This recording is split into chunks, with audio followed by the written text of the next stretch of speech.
Webster Ledbiter. Link to the physical book in the first pinned comment. Chapter 1.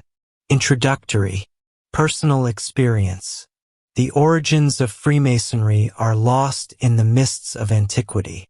Last century there were many who thought that it could be traced no further back than the medieval guilds of operative Masons, though some regarded these in turn as relics of the Roman collegia. There may still be some who know no better than that, but all students of the ancient mysteries who are also Freemasons are aware that it is along that line that we find our true philosophical ancestry. For there is much in our ceremonies and teachings which could have had no significance for the mere operative Mason, though when examined by the light of the knowledge received in the mysteries it is seen to be pregnant with meaning. Many Masonic writers claim various degrees of antiquity for the craft, some assigning its foundation to King Solomon, and one at least boldly stating that its wisdom is all that now remains of the divine knowledge which Adam possessed before his fall.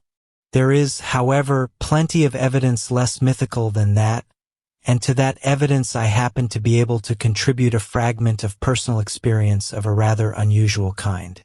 By devoting some years to the effort and many more years to practice, I have been able to develop certain psychic faculties of the kind mentioned in the foreword, which, among other things, enable me to remember the previous existences through which I have passed. The idea of pre-existence may be new to some of my readers. I do not propose now to advance arguments in its favor, though they exist in abundance, but simply to state that for me, as for many others, it is a fact of personal experience. The only one of those previous lives of mine with which we are here concerned was lived some 4,000 years before Christ in the country which we now call Egypt. When I was initiated into Freemasonry in this life, my first sight of the lodge was a great and pleasant surprise, for I found that I was perfectly familiar with all its arrangements, and that they were identical with those which I had known 6,000 years ago in the mysteries of Egypt. I am quite aware that this is a startling statement. I can only say that it is literally true. No mistake is possible. Coincidence will not serve as an explanation. The placing of the three chief officers is unusual, the symbols are significant and distinctive, and their combination is peculiar, yet they all belong to ancient Egypt, and I knew them well there. Almost all the ceremonies are unchanged. There are only a few differences in minor points. The steps taken, the knocks given, all have a symbolical meaning which I distinctly remember. Egyptian evidences. Knowing these facts to be so from my own experience, I set to work to collect ordinary physical plane corroborative evidence for them from such books as were within my reach, and found even more than I had hoped. The explanation of the first-degree trestle board begins by remarking that the usages and customs among Freemasons have ever borne a near affinity to those of the ancient Egyptians, but does not furnish us with any illustrations of the points of similarity. These are to be found in Brother Churchward's most illuminative books, Signs and Symbols of Primordial Man and the Arcana of Freemasonry, also in the Arcane Schools by Brother John Yarka, and Freemasonry and the Ancient Gods by Brother John Sebastian Marlowe Ward. I will proceed to summarize, with grateful acknowledgement, the information derived from these volumes. Masons of various degrees will be able to select from it the features which remind them of their own ceremonies. Some interesting illustrations have been collected from the wall pictures of ancient Egypt, and from vignettes on various papyri, chiefly from the Book of the Dead, of which there are many recensions. It is clear from these sources that the formation of the temple in Egypt was a double square, and in the center were three cubes standing one upon another, forming an altar upon which were laid their volumes of the sacred lore, not the same as our own, of course, for ours had not yet been written. Those cubes represented the three aspects or persons of the Trinity, Osiris, Isis, and Horus, as may be seen from the signs engraved on them, which, however, is copied not from an Egyptian altar, but from an illustration in Mr. Evans' book on Crete. But at a later period we find only a double cube. There were two pillars at the entrance to the temple, and on them were squares representing earth and heaven. One of them bore a name which signified in strength, while the name of the other signified to establish. This gateway was regarded as leading to the higher world of Amenti, the world where the soul was blended with immortal spirit, and thereafter established forever, so this was the figure of stability. At the entrance of the lodge there were always 2 guards armed with knives. The outer was called the Watcher, the inner was known as the Herald. The candidate was divested of most of his clothing, and entered with a cable tow and hood wink. He was led to the door of the temple and there asked who he was. He replied that he was Shu, the suppliant or kneeler, coming in a state of darkness to seek for light. The door was an equilateral triangle of stone, which turned on a pivot on its own center. As the candidate entered, he trod on the square, and, in so doing, it was supposed that he was treading on and leaving the lower quaternary or personality of man in order to develop the higher triad, the ego or soul. He was conducted through long passages and led round the lodge 7 times, and, after having replied to many questions, he was eventually brought to the center of the lodge, and there asked what he required. He was told to answer, light. In all his perambulations, he had to begin with the left foot. If the candidate violated his oath, so it is stated in the Book of the Dead, his throat was cut and his heart torn out. Another degree is mentioned in the Papyrus of Nisiamsu, where it is said that the body was cut to pieces and burnt to ashes, and these were spread over the face of the waters to the 4 winds of heaven. There is in the temple of Knumu in the island of Elephantine, just off Asuan, a bas-relief which shows us 2 figures, one of the pharaoh and the other of a priest wearing the ibis headdress of Thoth, standing in an attitude strongly suggestive of the fellowship, protection of fidelity, though not exactly agreeing with our present practice. It is intended to represent an initiation, and the word given is matharu, which means true of voice or one whose voice must be obeyed. I have also seen a painting in which 4 attendants are depicted saluting a pharaoh with the pass sign of an installed master, and the sign of silence is often to be found on the monuments, and is characteristic of Horus. The gavel was then made of stone, and was a model of the double-headed axe. In those days the aprons were made of leather, and were triangular. That of the first degree was pure white, as it is now, but the master mason's apron was brilliantly colored and heavily jeweled, with tassels of gold. Our trowel, forceps, iron and gauge was represented by a cubit of 25 inches.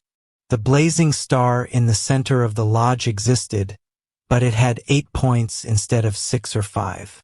It was called the Star of Dawn or the Morning Star, and represented Horus of the resurrection, who is pictured as bearing it upon his head and as having given it to his followers. The Masonic square was well known, and was called Nika. It is to be found in many temples, and also appears in the Great Pyramid. It is said that it was used for squaring stones, and also symbolically for squaring conduct, which once more resembles the modern interpretation. To build on the square was to build forever, according to the teachings of ancient Egypt, and in the Egyptian Hall of Judgment Osiris is seen seated on the square while judging the dead. Thus the square came to symbolize the foundation of eternal law. The Egyptians used the rough and the smooth ashlars with much the same meaning that Masons attach to them today.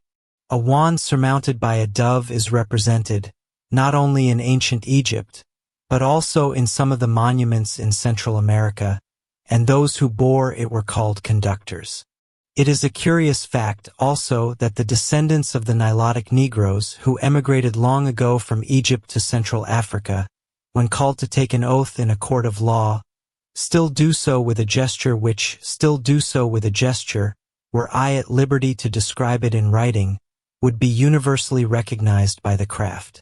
Another point that struck me much on looking at engravings of vignettes in the Book of the Dead is that the hailing sign of the fellow craft is depicted perfectly clearly, A group of people is shown as worshipping the setting sun, or paying respect to it in that attitude. This Book of the Dead, as it has been somewhat unfortunately called, is part of a manual which in its entirety was intended as a kind of guide to the astral plane, containing a number of instructions for the conduct both of the departed and the initiate in the lower regions of that other world. The chapters which have been collected from the various tombs do not give us the whole of that work, but only one section of it, and even that is much corrupted. The mind of the Egyptian seems to have worked along exceedingly formal and orderly lines. He tabulated every conceivable description of entity which a dead man could by any possibility meet, and arranged carefully the special charm or word of power which he considered most certain to vanquish the creature if he should prove hostile, never apparently realizing that it was his own will which did the work, but attributing his success to some kind of magic. The Book of the Dead was originally intended to be kept secret, although in later days certain chapters were written on papyrus and buried with the dead man. As is said in one of the texts, this book is the greatest of mysteries. Do not let the eye of anyone look upon it, that were abomination. The Book of the Master of the Secret House is its name. In ancient Egypt they recognized 7 souls, or life forces, coming forth from the Most High. Students of Eastern philosophy call them the primordial 7, and they are mentioned in the Book of Zion. 6 of these were pre-human, the 7th was our humanity, and was brought forth from the virgin Neith. The symbol attached to that bringing forth was that of the pelican, who was fabled to draw blood from her own breast in order to feed her young. This later became a prominent symbol in the Rosicrucian philosophy, which seems to have been derived largely from Egyptian teaching. We read in Egyptian hieroglyphics of the 1 and the 4, referring to Horus and his 4 brothers. Of that we also read in the stanzas of Zion, and another expression common to both is the one from the egg. In Egypt the egg was the symbol for the setting sun, which is often seen in that shape when about to touch the horizon. That egg passed into the underworld, and was hatched there, and out of it came the young sun the next morning, rising in his strength, which was called the flame born of a flame. All this bore a deeply mystical significance, which was explained in the mysteries. When Osiris died, Isis and Nephthys in turn tried to raise him, but it proved a failure. Then Anubis attempted it and succeeded, and Osiris returned to the world with the secrets of Amenti, a significant statement which seems to suggest that the secrets which we possess are closely connected with the underworld and the life after death. These are some of the most striking of the evidences which I have been able to collect, and there are others which may not be written. I feel that many more can probably be found, but even these, when taken together, make any theory of coincidence impossible. There is no doubt that this to which we have the honor to belong today is the same fraternity which I knew 6,000 years ago, and it can indeed be carried back to a far greater antiquity still. Brother Churchward claims that some of the signs are 600,000 years old. That is quite likely to be true, for the world is very ancient, and assuredly Freemasonry has one of the very oldest rituals existing. We must of course admit that the mere appearance of one of our symbols does not necessarily involve the existence of a lodge, but at least it shows that, even so long ago as that, men were thinking along somewhat the same lines, and trying to express their thoughts in the same language of symbol that we employ today. Preservation of rituals and symbols. That the rituals and symbols should have been preserved to us with so wonderfully little alteration is surely a marvelous thing. It would be inexplicable but for the fact that the great powers behind evolution have taken an interest in the matter, and gradually brought people back to the true lines when they had swerved somewhat away from them. This business was always in the hands of the Chohan of the 7th ray, for that is the ray most especially connected with ceremonial of all kinds, and its head was always the supreme hierophant of the mysteries of ancient Egypt. The present holder of that office is that master of the wisdom of whom we often speak as the Count of Saint Germain, because he appeared under that title in the 18th century. He is also sometimes called Prince Rakatsi, as he is the last survivor of that royal house. Exactly when he was appointed to the headship of the ceremonial ray I do not know, but he took a keen interest in Freemasonry as early as the 3rd century after Christ. We find him at that period as Albanus, a man of noble Roman family, born at the town of Verulam in England. As a young man he went to Rome, joined the army there, and achieved considerable distinction in it. He served in Rome for some 7 years at any rate, perhaps longer than that. It was there that he was initiated into Freemasonry, and also became a proficient in the Mithraic mysteries which were so closely associated with it. After this time in Rome, he returned to his birthplace in England, and was appointed governor of the fortress there. He also held the position of the Master of the Works, whatever that may have meant. He certainly superintended the repairs and the general work in the fortress at Verulam, and he was at the same time the imperial paymaster. The story goes that the workmen were treated as slaves and wretchedly paid, but that St. Alban introduced Freemasonry and changed all that, securing for them better wages and greatly improved conditions generally. Many of our brethren must have heard of the Watson manuscript of 1687. In that a good deal is said about St. Alban's work for the craft, and it especially mentioned that he brought from France certain ancient charges which are practically identical with those in use at the present time. He was beheaded in the persecution by the Emperor Diocletian in the year 303, and the great Abbey of St. Alban was built over his remains some 500 years later. In the year 411 he was born in Constantinople and received the name of Proclus, a name which in after life he was destined to make famous. He was one of the last great exponents of Neoplatonism, and his influence overshadowed to a great extent the medieval Christian Church. After that there is a gap in his list of incarnations, as to which at present we know nothing.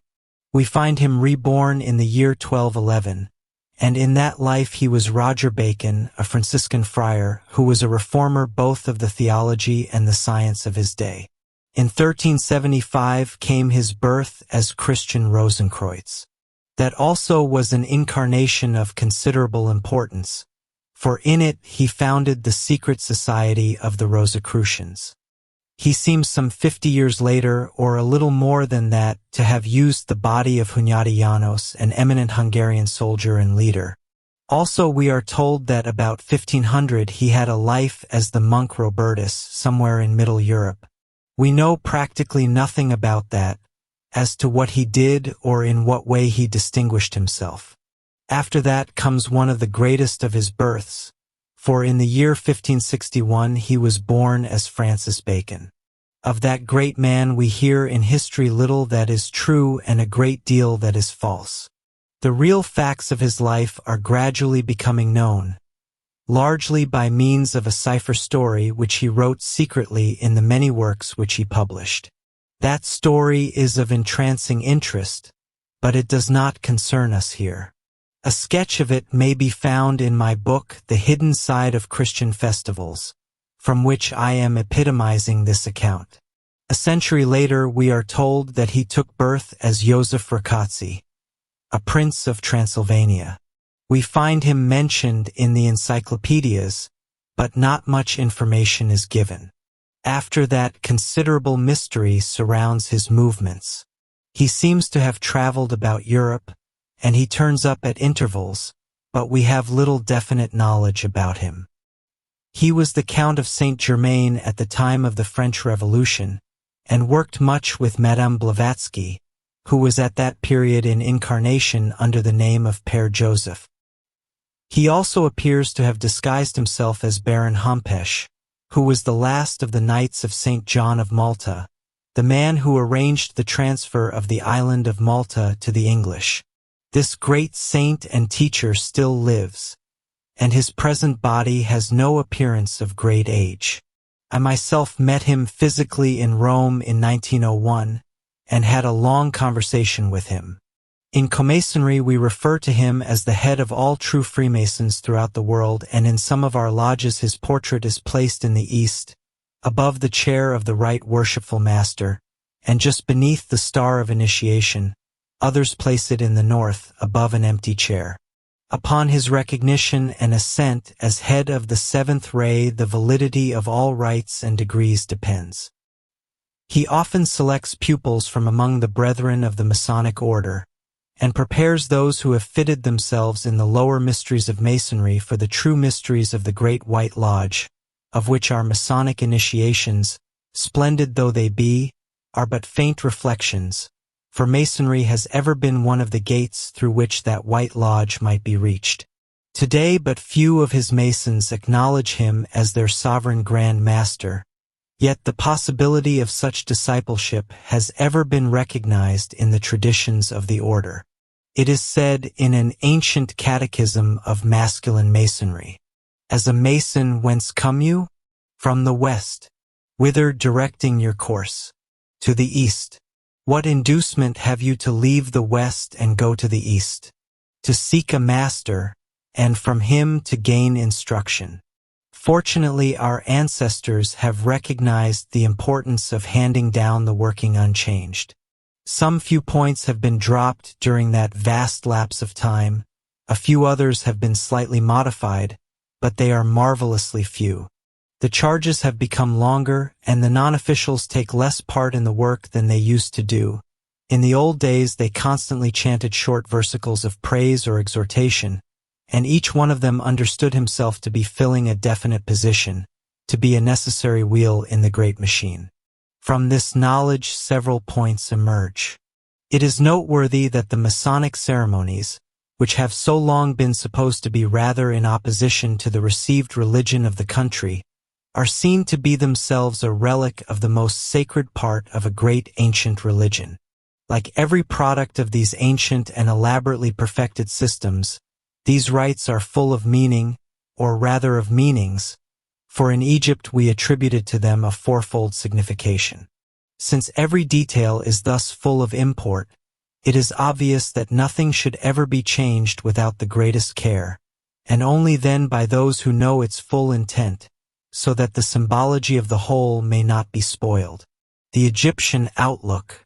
It is exceedingly difficult to explain to 20th century readers all that this work meant to us in the sunny land of Chem, but I will try to describe the 4 layers of interpretation as they were taught when I myself lived there. The first idea of its meaning was that it conveyed to us and symbolized in action the way in which the great architect had constructed the universe, that in the movements made and in the plan of the lodge were enshrined some of the great principles on which that universe had been built. The vortical movement in the sensing, the raising and lowering of the columns, the cross, the anchor, and the cup upon the ladder of evolution, all these things and many more we interpreted in that way. The different degrees penetrated further and further into the knowledge of his methods and of the principles upon which he works. For we not only held that he worked in the past, but that he is working now, that his universe is an active expression of him. In those days, books filled a far less prominent place in our lives than they do now, and it was considered that to record knowledge in a series of appropriate and suggestive actions made a more powerful appeal to a man's mind, and established that knowledge better in memory, than to read it from a book. We are, therefore, preserving by our unvarying actions the memory of certain facts and laws in nature. Because that is so, and because the laws of the universe must be universal in their application and must act down here as well as above, we held that the great architect expected from us a life in accordance with the law which he had made. The square was to be applied literally to stones and buildings, but symbolically to man's conduct, and man must arrange his life in agreement with what obviously followed from these considerations. Therefore the strictest probity was demanded, and a high level of purity, physical, emotional, and mental. Perfect rectitude and justice were required, and yet at the same time loving-kindness and gentleness, and in all cases doing unto others what ye would that they should do unto you. So Masonry is indeed a system of morality veiled in allegory and illustrated by symbols, but it is a system based not on an alleged commandment, "Thus saith the Lord," but on definite facts and laws in nature which cannot be doubted. The two pillars Boaz and Jachin were supposed to stand at the entrance to the other world, and the various experiences through which the candidate passed were intended to symbolize those which would come to him when he passed out of this physical world into the next stage. There is a vast amount of information about the life after death to be derived from an intelligent consideration of Masonic ceremonies, and through constantly practicing them these worlds will become really familiar to us, so that when we shall pass beyond the grave, no longer in figurative death, we shall feel ourselves quite at home in repeating once more what we have so often enacted in symbol within the lodge. Above all, it is emphasized that the same laws hold good on the other side of the grave as on this, that in both states we are equally in the presence of God, and that where that holy name is invoked there can be no cause for fear. The fourth intention is the hardest of all to explain. To make you understand that, I must try to take you back, if I can, into the atmosphere of old Egypt, and to the attitude that religious men held there. I do not know whether it is possible to reconstruct that in these modern days, which are so hopelessly, so fundamentally different. The religion which we know best at the present day is intensely individualistic. The great central objective put before most Christians is that of saving their own souls. That duty is represented to be of primary importance. Can you picture to yourselves a religion, just as much a religion in every way, in every respect as earnest, as fervid, as real, from which that idea was entirely absent, to which it would have been utterly inconceivable?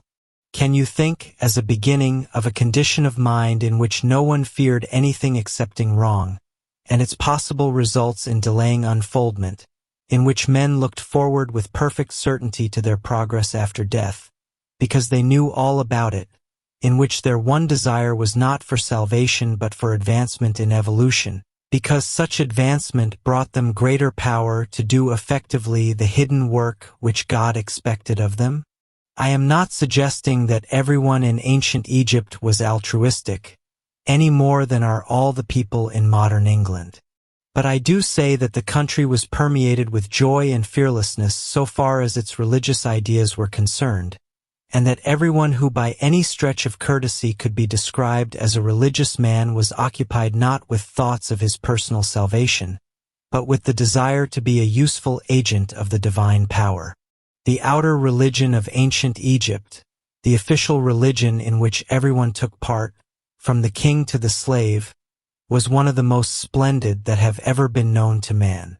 Gorgeous processions perambulating avenues miles in length, amid pillars so stupendous that they seemed scarcely human work, stately boats in a medley of rainbow colors sweeping majestically down the placid Nile, music triumphant or plaintive, but always thrilling. How shall I describe something so absolutely without parallel in our puny modern times? The common dress of all classes in Egypt was white, but in contradistinction their religious processions were masses of splendid, glowing color, the priests wearing vestments of crimson and a gorgeous blue supposed to represent the blue of the sky, and many other brilliant colors also. The life of ancient Egypt, as indeed of modern Egypt, centered round the river Nile, slow-flowing and majestic, and richly decorated barges were used for all purposes of transit, and also for the celebration of religious festivals. On these the priests were arranged in certain symbolical figures, standing or sitting, and all wore the colors appropriate to the particular aspect of the deity which they symbolized. Not only were solemn sacrifices offered to the gods upon these barges at altars wonderfully adorned with flowers and precious embroideries, sometimes built up by stages to 100 feet or more in the air, but living pictures or scenes were also enacted upon them, having a symbolical meaning connected with the festival which was being celebrated. In such ways was represented the judgment of the dead, with the weighing of the heart by Anubis against the feather of Mot, the characters of Anubis and Thoth being played by priests who wore the appropriate masks. I remember also a very gruesome performance of the dismemberment of Osiris, in which his body was cut into pieces and then put together again, not the body of a real person, of course, but none the less very realistically enacted. These splendid processions swept down the river between the thronging multitudes of worshippers, shedding the benediction of the gods as they passed by, and evoking tremendous enthusiasm and devotion in the people. The ancient Egyptians have often been accused of polytheism, but in reality they were no more guilty of the charge than are the Hindus. All men knew and worshipped the one God, Amenra, the one without a second, the center of whose manifestation on the physical plane is the sun, but they worshipped him under different aspects and through different channels. In one of the hymns addressed to him it was said, "The gods adore thee, they greet thee, O thou the one dark truth, the heart of silence, the hidden mystery, the inner God seated within the shrine, thou producer of beings, thou the one self. We adore the souls that are emanated from thee, that share thy being, that are thyself. O thou that art hidden, yet everywhere manifest, we worship thee in greeting each God-soul that cometh forth from thee and liveth in us." The gods were not considered to be equal with God, but rather to have attained union with him at various levels, and therefore to be channels of his infinite power to mankind. The cult of the gods was in reality but little different from the cult of angels and saints in the Catholic Church. Just as Christians look to Saint Michael and to Our Lady as real personages and hold festivals in their honor, so in ancient Egypt adoration was offered to Isis and Osiris, and to other deities likewise. In the ultimate, these august names referred to aspects of the Godhead, Amenra, for the Trinity in Egypt was represented by Father, Mother, Son, Osiris, Isis, and Horus instead of the Christian presentation of Father, Son, and Holy Spirit, but below that divine level there were then, as there are now, great beings in whom the ideal was embodied, who acted as representatives and as channels of God's threefold power and grace to man. Furthermore, there are hierarchies of angels belonging to these different lines, just as there are hierarchies of angels who follow the leadership of Saint Michael and of Our Lady, each of whom is a channel and representative of his order according to the level of his development.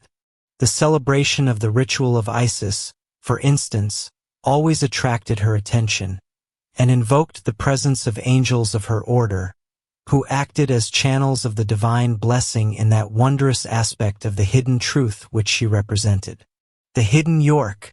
No doubt the really religious man took his part in all the outward pomp which I have described, but what he prized far above all its amazing magnificence was his membership in some lodge of the sacred mysteries, a lodge which devoted itself with reverent enthusiasm to the hidden work which was the principal activity of this noble religion.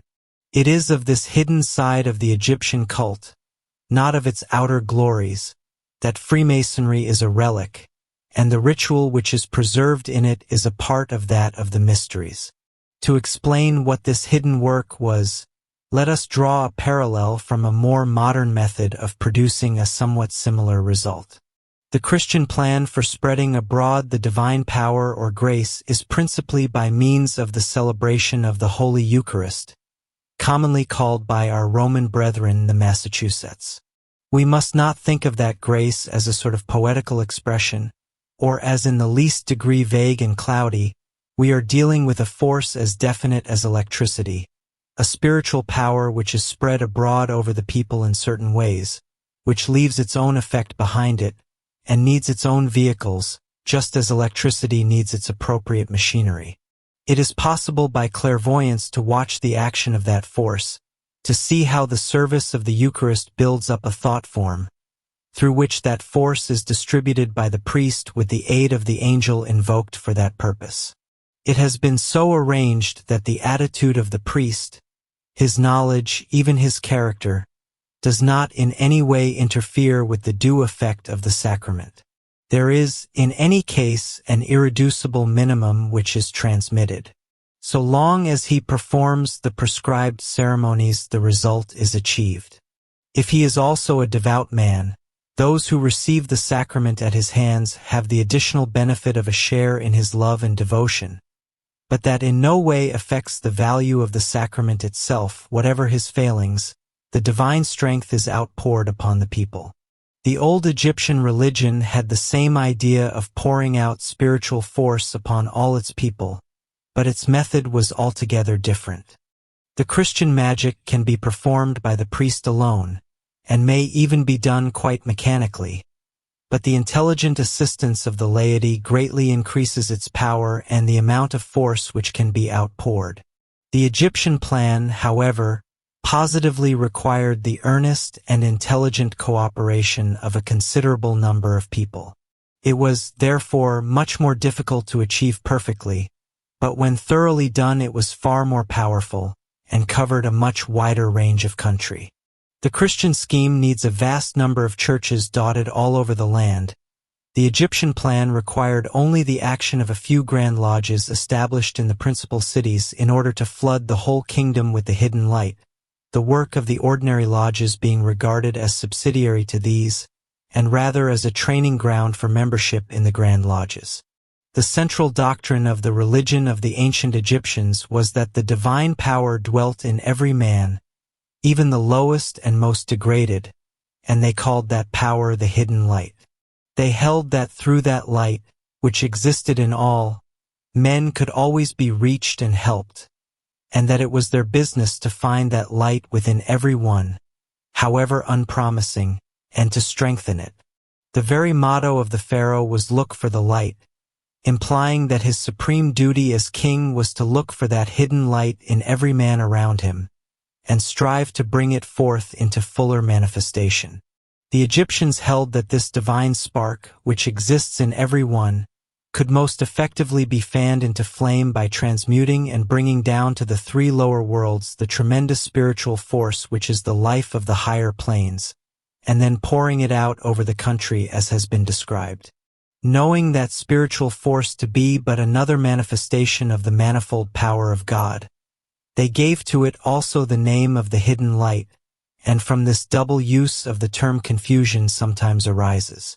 They fully recognized that such a downpour of divine grace could be evoked only by a supreme effort of devotion on their part, and the making of such an effort, together with the provision of suitable machinery for spreading the force when it came, was a great part of the hidden work to which the noblest of the Egyptians devoted so much of their time and energy. And this was the fourth of the objects intended to be served by the sacred and secret ritual, of which that of masonry is a relic.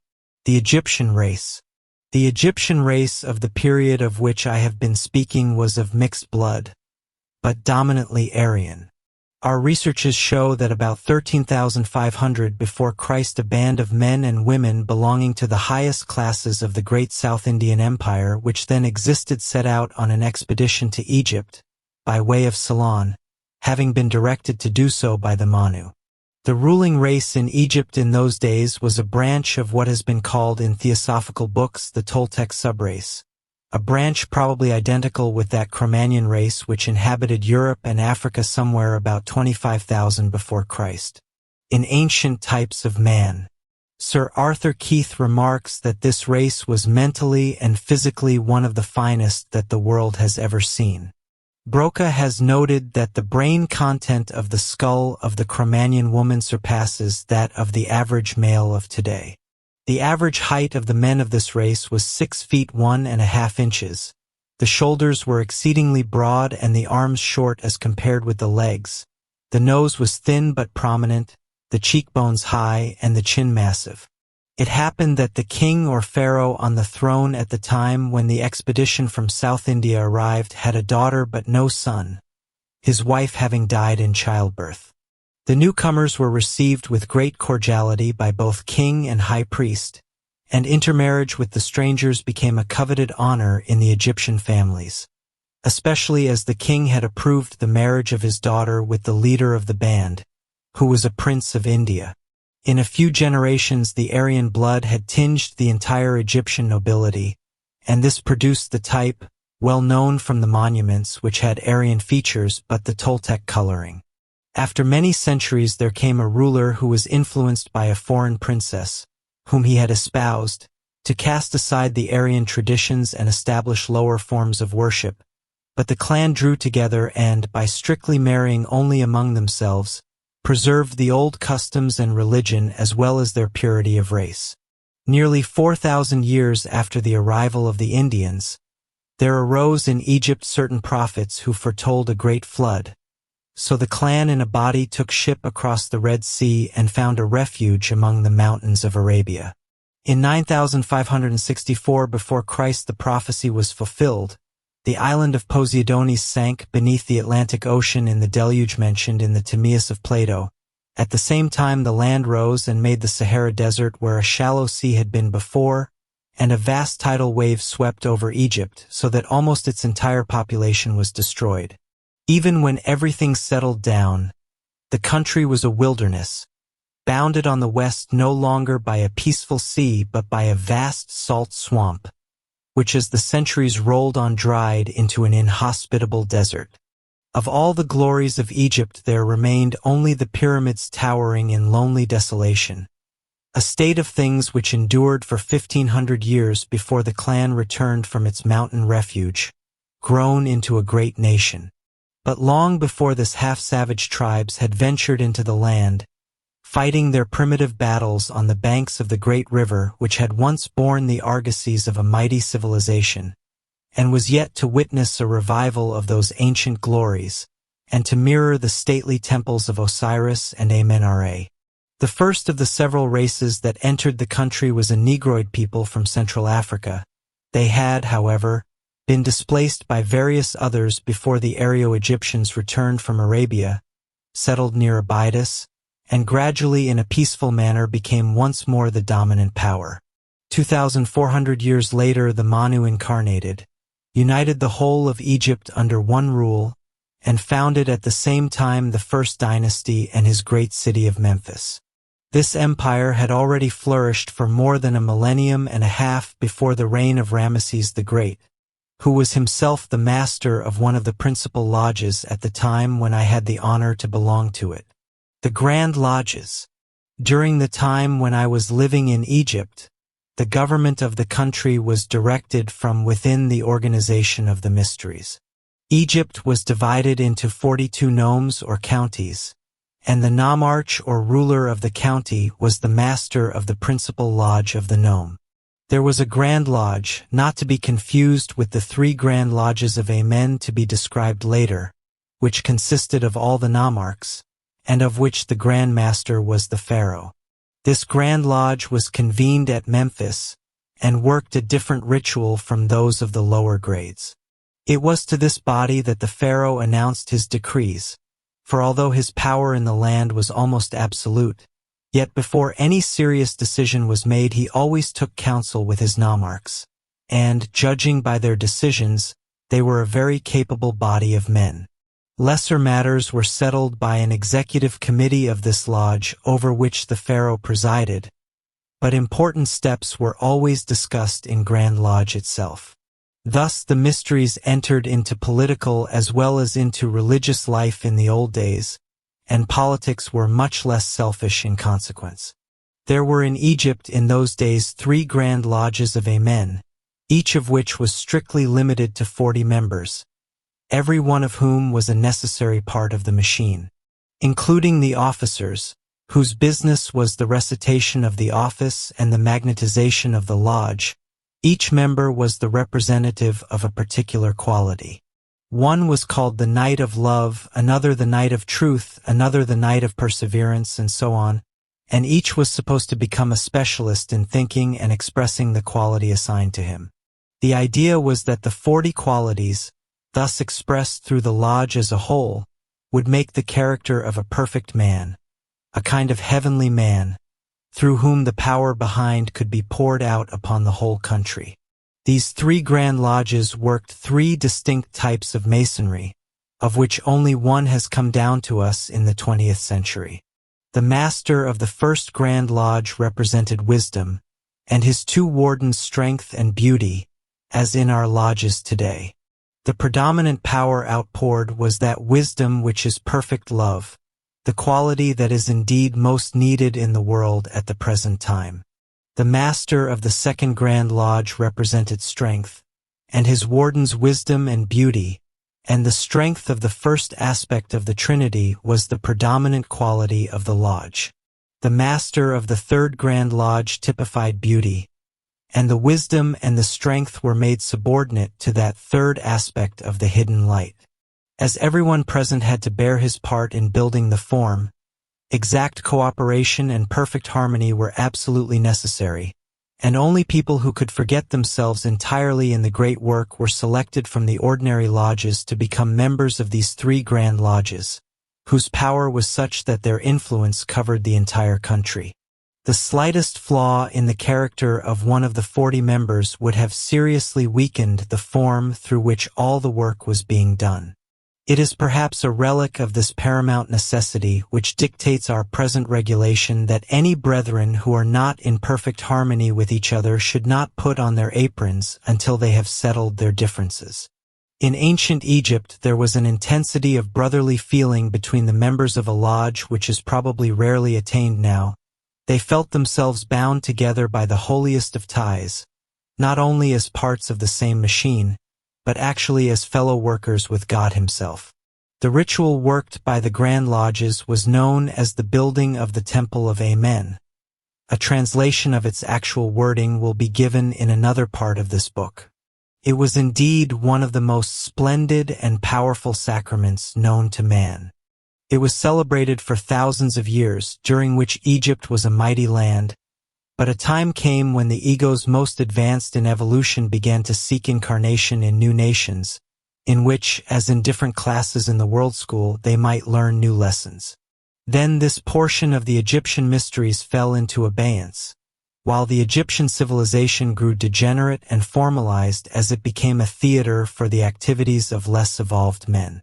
The ordinary lodges. There were also dotted all about the country numerous other lodges, which more closely resembled those of modern times.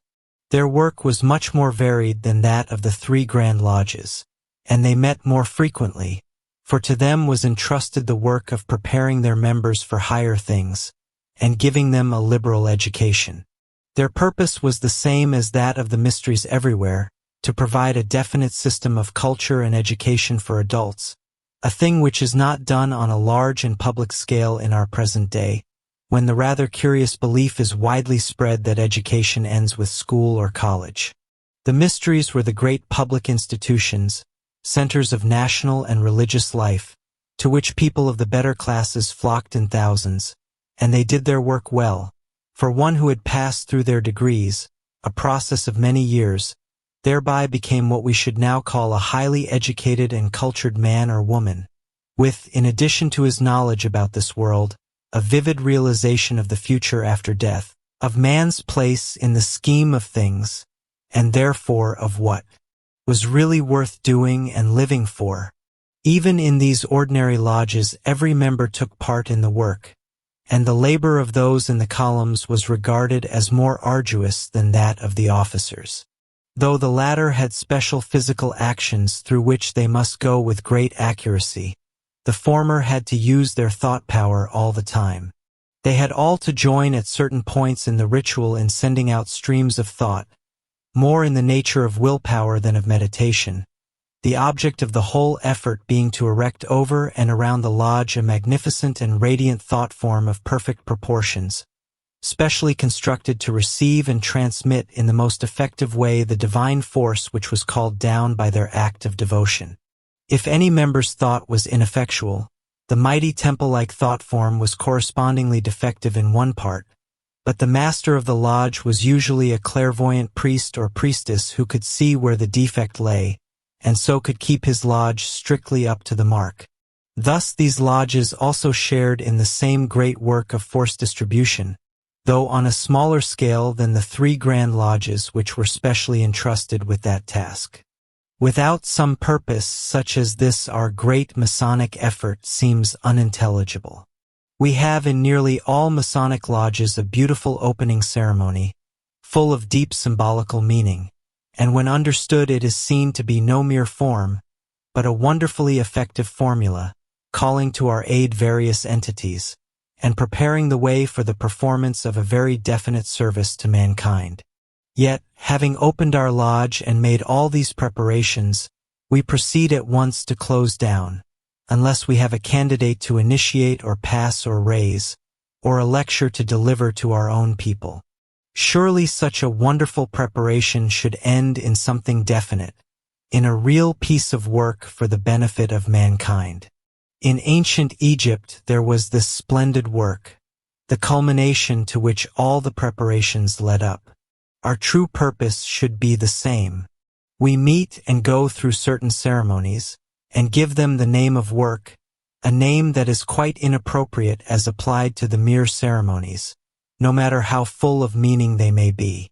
But if we are building a grand and beautiful form as a channel for the divine energy, through which the world may be helped, then most assuredly we are doing work, collecting, concentrating, and storing up great superhuman forces, and then, with the closing blessing, pouring all that out upon the world. Without this, all the preliminaries are, as it says in the Comasonic mystic charge, like massive doorways leading nowhither. There is no reason why we in the present day should not do as much with our ritual as did the ancient Egyptians. Any defects that may stand in the way are to be found not in the outer world, but in the failure on the part of the brethren to realize the seriousness of the work which they have undertaken, or to rise to the degree of unselfishness that is requisite to ensure regular attendance for the sake of humanity. In Egypt no one troubled the brother secretary with letters of excuse. The brethren considered their membership the most valuable privilege and blessing of their lives, and were always in the lodge at the proper time, unless too ill to move.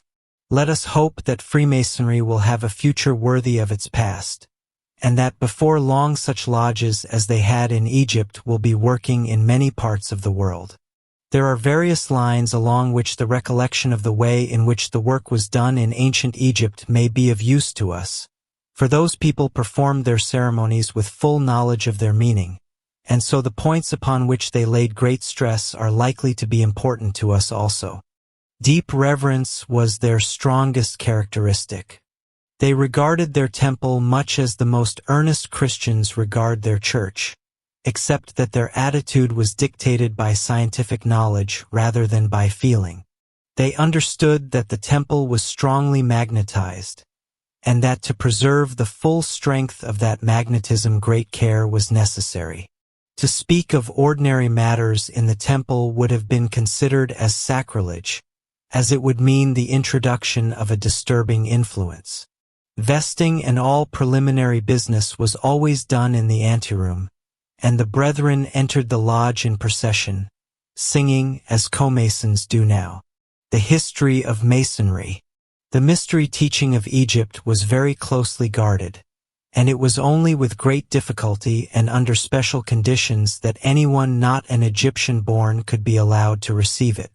Still, it was given to various distinguished foreigners, and among others to Moses, of whom it is said in the biblical story that he was learned in all the wisdom of the Egyptians. He passed on his knowledge to the Jewish priestly line, and thus it survived in a more or less defective form till the time of David and Solomon. When Solomon built his temple, he erected it on Masonic lines, and made it a center of Masonic symbolism and work. He unquestionably intended his temple to demonstrate and to preserve for his people a certain set of measurements, in the same sort of way in which all kinds of astronomical and geodetic facts were enshrined in the measurements of the Great Pyramid. He did not succeed because much of the tradition had been lost, or it would perhaps be truer to say that while external ceremonial and even the traditional ornamentation had been very fairly preserved, the clue to the meaning of it all was no longer known. Until that time, initiates of the Jewish mysteries had had their attention directed to the House of Light in Egypt, but King Solomon resolved to keep their thoughts and feelings strictly focused upon the building which he had himself erected, and therefore instead of speaking to them of the symbolical death and resurrection of Osiris in Egypt, he invented the original form of our present traditional history to take its place. In fact, he Judaized the entire ritual, substituting Hebrew words for the original Egyptian, though in some cases at least preserving the original meaning. It should be remembered that in doing this, he was only bringing the practice of his people into line with that of neighboring tribes and nations. There were many lines of mystery tradition, and though the Jews had brought with them across the desert of Sinai much of the Egyptian form, the Tyrians and others preserved rather the story of the descent of Tammuz or Adonis than that of the dismemberment of Osiris. Indeed, Brother Ward in his latest book on this subject seems inclined to advocate the theory that we as Masons owe comparatively little to Egypt and very much to Syria. In this briefest of outlines of Masonic history, I cannot pursue the question further, but I hope to say more upon it in my next volume, Glimpses of Masonic History. It is principally along this line of Jewish descent that Masonry has come down to us in Europe, though there have been other infiltrations. Numa Pompilius, the second king of Rome, who founded the Roman Collegia, established in connection with them a system of the mysteries which derived its Masonic succession from Egypt, but its ceremonies and teachings were somewhat modified by the migration of the rites of Attis and Cybele to Rome about 200 before Christ, and again through the medium of the soldiers returning from the campaigns of Vespasian and Titus. From the Collegia, this mingled tradition was handed on through the Commissini and various other secret societies through the dangerous times of the Middle Ages, and when a better age dawned and persecution became less fierce, it came to the surface once more. Certain fragments of it were gathered together in 1717 to form the Grand Lodge of England, and so it has come down to us unto the present day. It should be understood, however, that there is no one line of Masonic orthodoxy. A parallel tradition, coming originally from Chaldean sources, has given rise to Masonry as worked upon the continent of Europe. And yet another line seems to have been brought back by the Knights Templars on their return from the Crusades. The whole subject of Masonic history is one of exceeding interest, but owing to the fact that Masonry is after all a secret society, it is often almost impossible to trace the line of its descent by means of any documents which are now available, and consequently there is great confusion and contradiction among the various accounts. We have ourselves devoted a good deal of investigation and research to this matter, and I have published some of its results in the book just mentioned, Glimpses of Masonic History. Much of the ancient wisdom has been allowed to slip into oblivion, and so some of the true secrets were lost to the great body of the brethren. But among the hierophants of the great white brotherhood, the true secrets have ever been preserved, and they will always reward the search of the really earnest Mason. We, of these later subraces, may prove ourselves just as unselfish and capable of just as good work for our fellow men as were the people of old. Indeed, we ourselves may well be those men of old, come back in new bodies, and bringing with us the old attraction to the form of faith and work which then we knew so well. Let us try to revive under these far different conditions the unconquerable spirit which distinguished us so long ago. It means a good deal of hard work, for every officer must do his part quite perfectly, and that involves much training and practice. Yet I feel sure that there are many who will respond to the Master's call and come forward to join in preparing the way for those who are to come. Let each lodge make itself a model lodge, thoroughly efficient in its working, so that when anyone visits it he may be impressed by the good work done and by the strength of its magnetic atmosphere, and may thereby be induced to share in this vast undertaking. Our members must also be able, when they in turn visit other lodges, to explain our method of working, and show how, from the occult point of view, the ceremonies should be performed. Above all, they must carry with them everywhere the strong magnetism of a completely harmonious center, the potent radiation of brotherly love. To us also, as to the ancient Egyptians, the lodge should be holy ground, consecrated and set apart for Masonic work, never to be used for any secular purpose. It should have an atmosphere of its own, just as have the great medieval cathedrals, as they are permeated by the influence of centuries of devotion, so should the very walls of our temple radiate strength, broad-mindedness, and brotherly love. Chapter 2. The Lodge. Form and Extension. It is customary in speaking of the Freemasonic Lodge to which one belongs to think of a hall or room in an ordinary building in the physical world. Therefore, when its extension is mentioned, the ordinary ideas of its measurements in length, breadth, and height come up in the mind. It is necessary, however, to think of much more than that, for the Lodge represents the universe at large, as is explained in the ritual of the craft degrees of universal comasonry. In the description of the trestle board, we are told that the Lodge is in length from east to west, in breadth from north to south, and in depth from the zenith to the center of the earth, which shows that it is a symbol for the whole world. The form of the lodge room, according to Dr. Mackey, should be that of a parallelogram at least 1/3 larger from east to west than it is from north to south. It should always, if possible, be situated due east and west, should be isolated, where it is practicable, from all surrounding buildings, and should be lofty, to give dignity to the appearance of the hall, as well as for purposes of health. The approaches to the lodge room from without should be angular, for, as Oliver says, a straight entrance is unmasonic and cannot be tolerated. There should be 2 entrances to the room, which should be situated in the west, and on each side of the worshipful senior warden's station. That on his right hand is for the introduction of visitors and members, and, leading from the Tyler's room, is called the Tyler's or the outer door. The other, on his left, leading from the preparation room, is known as the inner door and sometimes is called the northwest door.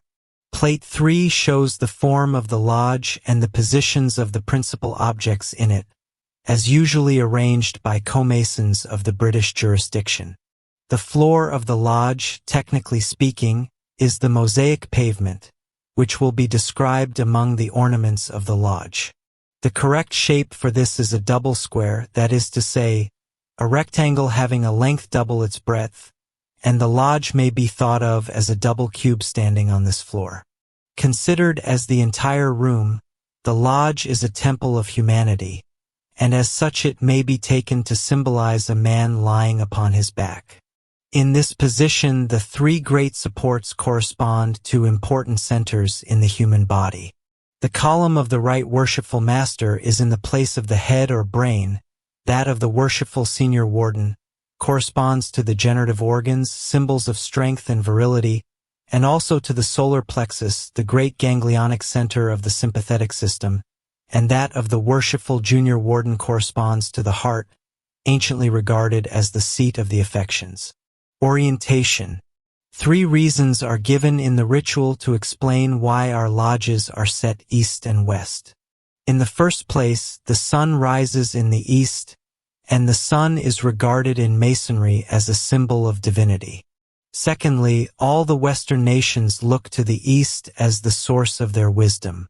Thirdly, the Masons follow the precedent of the Temple of King Solomon, which was set east and west in imitation of the arrangement of the tabernacle which was carried by the Israelites in their wanderings through the desert, and was always placed east and west when put down.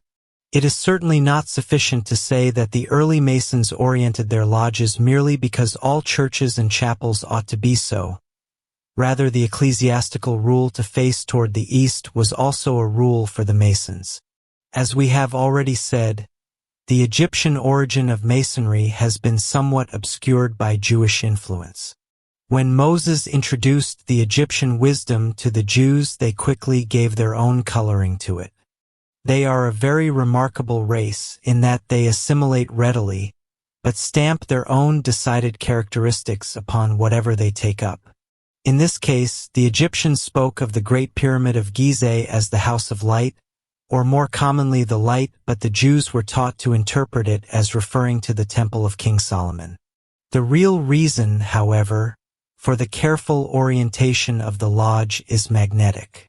There is a constant flow of force in both directions between the equator and each of the poles of the earth, and there is also a current flowing at right angles to that, moving round the earth in the direction of its motion. Both of these currents are utilized in the working of the lodge, as will be explained when we come to deal with the ceremonies. The world at large does not recognize the presence of these forces, which are not of the same order as those which influence a common steel or iron magnet, but there are some people who are sensitive to them to such an extent that they cannot sleep comfortably if they lie across them. Some of these people sleep best with the head to the north, others with the head to the south. Among the Hindus, it is considered that only an ascetic should sleep with his head to the north. The householder, the man of the world, should lie with his head to the south. The celestial canopy. The ritual tells us that the covering of a Freemason's lodge is a celestial canopy of diverse colors. This may very well symbolize the starlit heavens which canopy the true temple of humanity, when we regard the lodge as universal, but the reference to diverse colors indicates another meaning. For the vault of the sky is not of various hues, except at sunrise and sunset, but is blue. The real celestial canopy is the aura of the man whom we have thought of as lying on his back. It is the vividly tinted thought form that is made during the working of the lodge. We see this symbolism appearing elsewhere also, in Joseph's coat of many colors in the volumes of the sacred lore, in the robe of glory which the initiate puts on, according to the Gnostic hymn, and also in the Ogoids of the Greek philosophers, the glorified body in which the soul of man dwells in the subtle invisible world.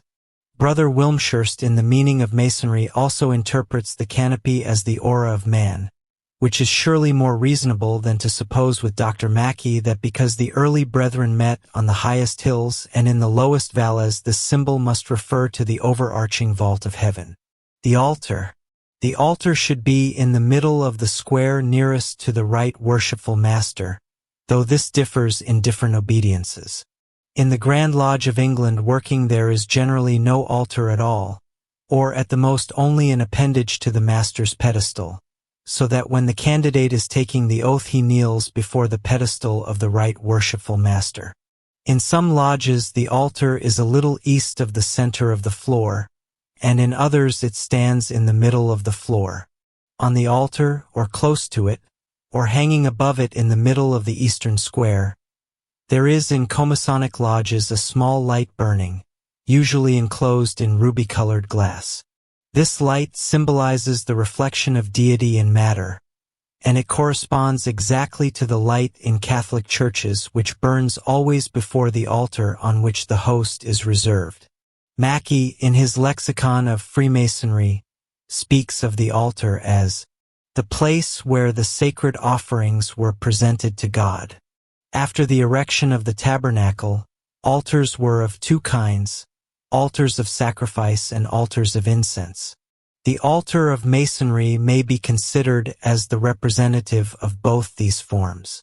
From hence the grateful incense of brotherly love, relief, and truth is ever rising to the great I Am, while on it the unruly passions and the worldly appetites of the brethren are laid as a fitting sacrifice to the genius of our order. The proper form of a Masonic altar is that of a cube about 3 feet high, with 4 horns, 1 at each corner, and having spread open upon it the Holy Bible, square, and compasses, while around it are placed in a triangular form and proper position the 3 lesser lights. Figure 2 is taken from the same source. The stars represent the 3 lighted candles and the black dot the vacancy in the north, where there is no light. In our Comasonic lodges we follow the English custom of having the 3 candles beside the seats of the 3 principal officers, but they are still in the same relative positions. In this, as in other matters, there is no orthodoxy in Masonry. The symbol upon the eastern side of the altar is a circle bounded on the north and the south by 2 lines. In the center there should be a point, the point within a circle round which a master mason cannot err. The circle, as shown on the trestle board, is drawn the full size of the altar, so that it touches or almost touches the volumes of the sacred lore. An explanation of this which is often given in lodge lectures is that as the circle is bounded by 2 lines, which signify Moses and Solomon, and also by the volumes of the sacred lore. Anyone who keeps himself within that circle and follows the precepts of the volumes of the sacred lore as thoroughly as did Moses and Solomon will not err. In ancient Egypt, however, long before the time of the Jews, it was already a symbol with many meanings. First of all, it was the symbol of the sun god, Ra. Secondly, it bore to the Egyptians the signification of the earth circling round the sun. That was with them a portion of the secret knowledge reserved for the mysteries. There was a still older tradition, which held the circle to be the equator and the dot in the center to be the pole star, whose position changes because of the precession of the equinoxes, in which the Egyptians took great interest. The inclination of the chief passage of the Great Pyramid was determined by the position of the pole star of the period. This symbol was used once more to indicate the all-seeing eye, an idea easily suggested by the dot in the middle of the circle. Another interpretation of the symbol by the Egyptians was particularly beautiful, and all brethren will find it well worth remembering whenever their eyes fall upon it. The three columns, representing wisdom, strength, and beauty, were stated to stand round God's throne, which was the altar itself, which they took to signify love. Thus the circle describes the love of God, and the two lines which bound it are the lines of duty and destiny, or, to put the idea in Oriental terms, of dharma and karma. It was said that while a master mason kept himself within the circle of the divine love, and bounded his actions by duty and destiny, he could not err. The same device also signifies the first manifestation of the deity. It was held by the Egyptians there were three successive manifestations, the first aspect far above our reach, the second and third successively lower, and their conception of these three was very similar to that of the three persons of the Blessed Trinity in Christianity and the Trimurti among the Hindus. In fact, practically all philosophical religions have recognized the triple manifestation of the deity. In the Book of Zion, the same emblem, but without the two lines, was used to denote the same reality, the first logos or word, while in Christian mysticism it signifies the Christ within the bosom of the Father. It was also considered to be a reflection of the blazing star which should be in the center of the lodge ceiling, it being in this respect the same as the ever-burning ruby lamp. It symbolized his light that burns ever in our midst and shineth even in our darkness. Some students of Masonry see the same symbol once more in many of the temples of the Druids and Scandinavians, which were formed of a circle of stones with one, generally taller than the rest, in the center. Pedestals and columns. Our lodges are supported by three great pillars: wisdom, strength, and beauty, says the Masonic ritual: wisdom to contrive, strength to support, and beauty to adorn. Wisdom to conduct us in all our undertakings, strength to support us under all our difficulties, and beauty to adorn the inward man. The universe is the temple of the deity whom we serve. Wisdom, strength, and beauty are about his throne as pillars of his works, for his wisdom is infinite, his strength is omnipotent, and his beauty shines through the whole of the creation in symmetry and order. The heavens he has stretched forth as a canopy, the earth he has planted as his footstool. He crowns his temple with stars as with a diadem, and from his hands flow all power and glory. The sun and the moon are messengers of his will, and all his law is concord. The three great pillars supporting a Mason's lodge are emblematical of these divine attributes. Full-sized columns are rarely erected in any lodges, but the worshipful senior warden and worshipful junior warden have miniature columns on their pedestals, and all three of the principal officers have usually larger columns beside them, upon which are supported their respective candles. In craft literature, various reasons are given for the presence of the three pedestals and for their arrangement. Some say that there are three because King Solomon had two other important people associated with him in the building of the temple, But the deeper fact is that the pillars on the trestle board and the columns near the pedestals of the three principal officers are intended to symbolize the three aspects of the divine life in manifestation, which have been spoken of by various religions as the Holy Trinity. In the earliest times in Egypt, as we have already explained, there were three kinds of grand lodges, with somewhat different methods of working, according as the right worshipful master represented wisdom, strength, or beauty. In our modern days we have only one of these types, in which the master's pedestal signifies wisdom, and the working is that of the second person of the Trinity, the Christ. In the now practically defunct rite of Swedenborg, the chair of the master represented strength. In the process of the development of our universe, the third member of the Trinity first exercised his portion of the divine power in preparing the world of matter. Then the second person put forth his energy, and that was the beginning of the evolution of conscious life. This is symbolized in the opening of the lodge. At first, the worshipful junior warden's miniature column, which signifies the third person and the first outpouring of divine activity, is erect, but at the moment when the right worshipful master declares the lodge open, that column is laid down and the worshipful senior warden raises his column to the vertical position. By the authority of the first person, the Father, the ruler of the world, the second person has now taken charge of the proceedings, and the work of evolution of the powers of consciousness is the order of the day in the open lodge. The three pillars, the columns and the pedestals, the candlesticks and candles all mean the same thing. The column on the desk or pedestal of each of the principal officers of the lodge is sculptured in a definite order of architecture which signifies his power or quality. His candlestick also is carved in the same design, and often it is depicted upon his candle as well. Our columns and candlesticks are now usually made of painted wood, but in reality they should be of three different kinds of stone. That of the right worshipful master should be of freestone, that of the worshipful senior warden of granite, and that of the worshipful junior warden of marble. These three kinds of stone are typical specimens of the three great classes of rocks. Freestone is aqueous or sedimentary, granite is igneous or plutonic, and marble is metamorphic. If wooden columns are used, they should be painted to resemble these stones. Orders of architecture. In looking at any column, there are two principal parts to be considered: the column itself, and at the top of it the entablature which helps it to support the roof. Each of these two parts is divided again into three. The column has its base, then a long thin shaft, then the capital. The parts of the entablature are first the architrave that comes out above the capital, then the friezes, which is a straight piece with ornaments, and above that the cornice. In almost all these points the different orders of architecture vary.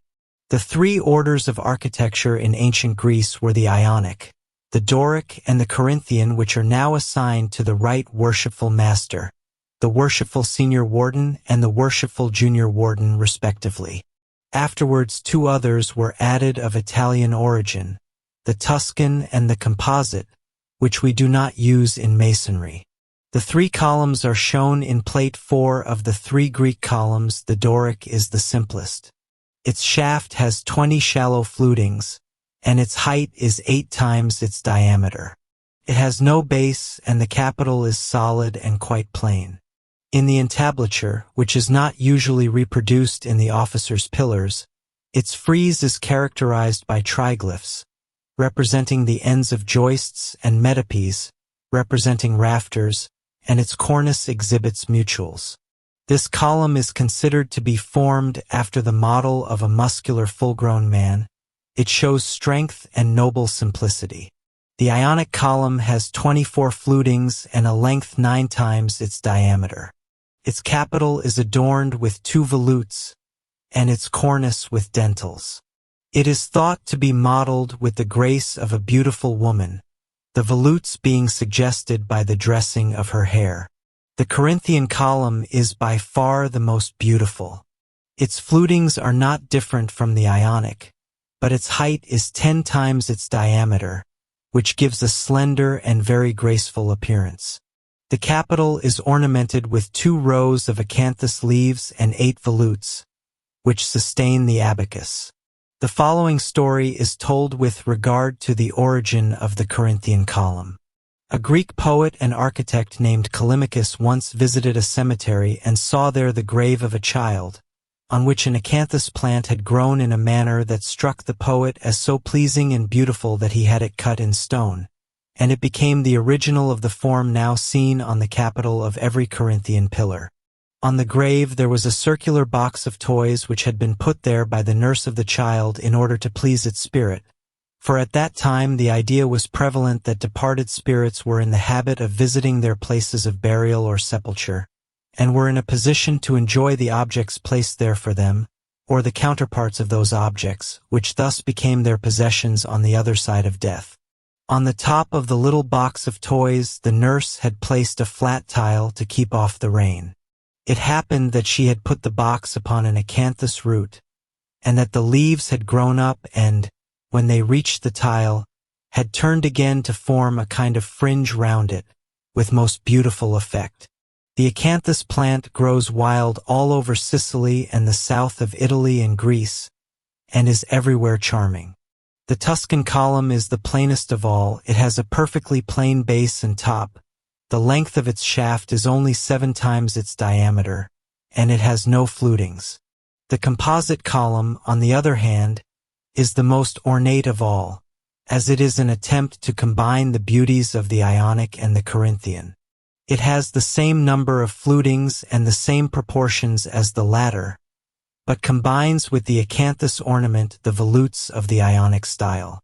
The 3 columns are part of the Greek or classic style of architecture, which has always a flat or very slightly sloping roof, no arches, and many pillars arranged in rows, generally with a large shallow triangle, the pylon, at the front of the building.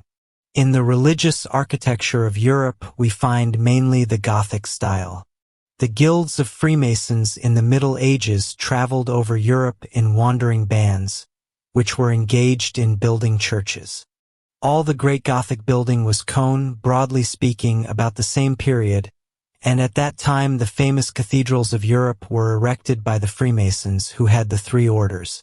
They were operative Masons, but they had their practical secrets, and only they were able to do this kind of work. The Gothic was an entirely new method, departing altogether from the classic, and there is ample evidence to show that Freemasons were responsible for the change. The great Cathedral of Cologne, for example, which has been 500 years in course of erection and is not yet completed, was laid out by a man who signed himself with a sign known only by the master masons, and there are also documents to show that the early part of the building was done by Freemasons. It has the peculiar form of pointed arch, made by the intersection of 2 rising arches, which characterizes the Gothic style, differing both from the Norman and Roman styles with their rounded arches, and from the Saracenic or Byzantine with its serrated arches and round domes. Meaning of the 3 columns. I am indebted for the following luminous suggestions to Brother Ernest Wood. They are an interpretation of the 3 columns in the light of the principles embodied in his book, The 7 Rays, and I commend them to the careful study of the brethren. In order to understand the full significance of the columns presided over by the 3 principal officers, we must recall the occult teaching of the great divine Trinity of Father, Son, and Holy Ghost, or Shiva, Vishnu, and Brahma. In their unity they are one universal God in whom everything exists, whether it be animate or inanimate, for there is nothing but that. But in their separate appearances, the Holy Ghost is the maker or builder of the outer world, and the Son is the life in all beings, the light that lighteth every man that cometh into the world. Every material object in the world is part of the being of God the Holy Ghost in this large sense, and every life or consciousness is part of the consciousness of God the Son, who is the manifested solar logos. Behind these, invisible and beyond all imagining, is the ineffable glory and happiness of the Father. Both the Holy Ghost and the Son are in turn triune. Wisdom, strength, and beauty are the 3 qualities of God the Holy Ghost, and they form the three supports of the objective world, as they also mark out its three divisions. These divisions are the visible world of material objects, founded in beauty.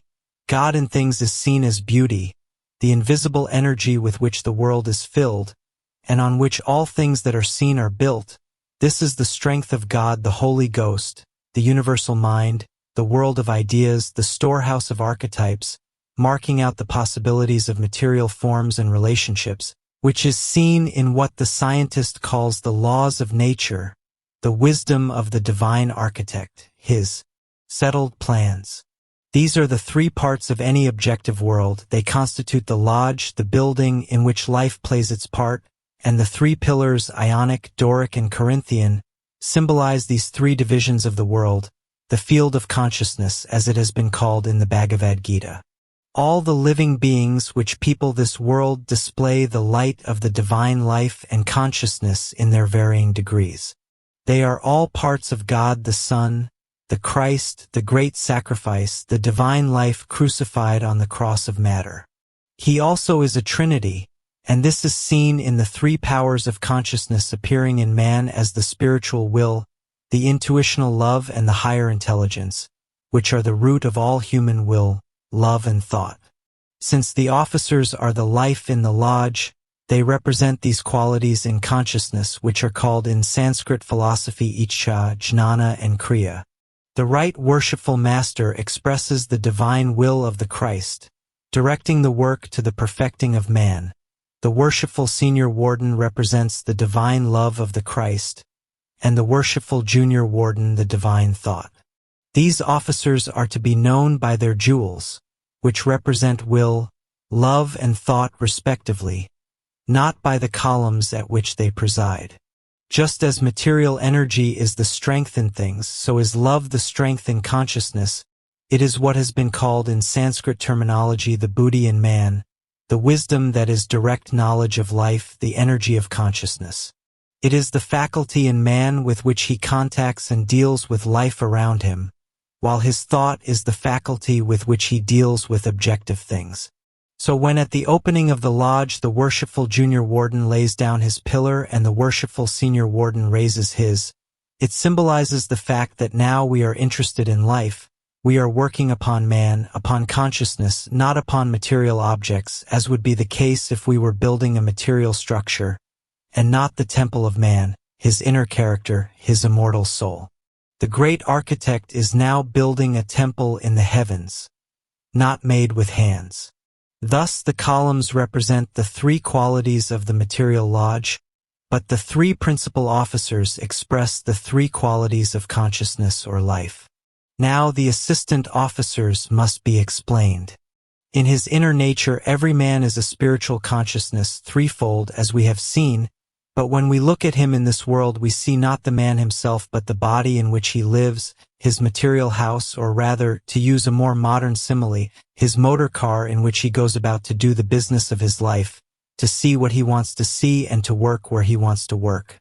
That body, trained perhaps for a particular profession, brought up in the special culture of one of the nations, with its manners and habits of action, feeling and thought, constitutes his personality, the mask through which his voice can be heard in the world of outside appearances. This personality is fourfold. There is the physical body, then the etheric double or counterpart of that, then the emotional nature, then the lower mind, the last two constituting his own private storehouse and gallery of personal feelings and ideas. The senior deacon stands for the lower mind, the junior deacon for the emotional or astral nature, the inner guard for the etheric double, and the outer guard or tiler for the physical body. According to this interpretation, the columns represent the three aspects of the outer world, but the three principal officers, who preside at their pedestals, stand for the three aspects of divine consciousness, as in the following diagram. The pillars of the porchway. Referring to King Solomon's temple, the English craft ritual says, "There was nothing in connection with this magnificent structure more remarkable, or which more particularly struck the attention, than the two great pillars which were placed at the porch or entrance.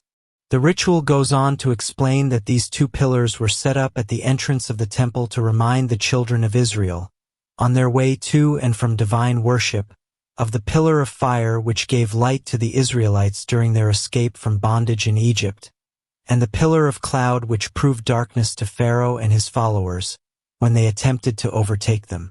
Their original significance, however, dates much further back than this. It is claimed that these two columns originally represented the North and South Pole stars.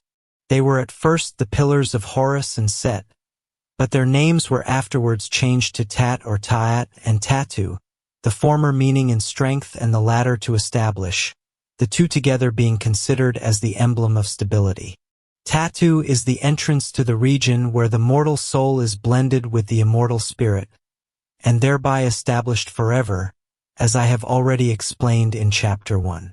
It seems strange that so many authors should speak of the North and South Pole stars, when the fact is that there is no star of any consequence at the South Pole. The southern pole of the heavens is situated in an unusually barren tract of the sky, and the nearest star of any consequence is that at the foot of the Southern Cross, which is no less than 27 degrees from the pole.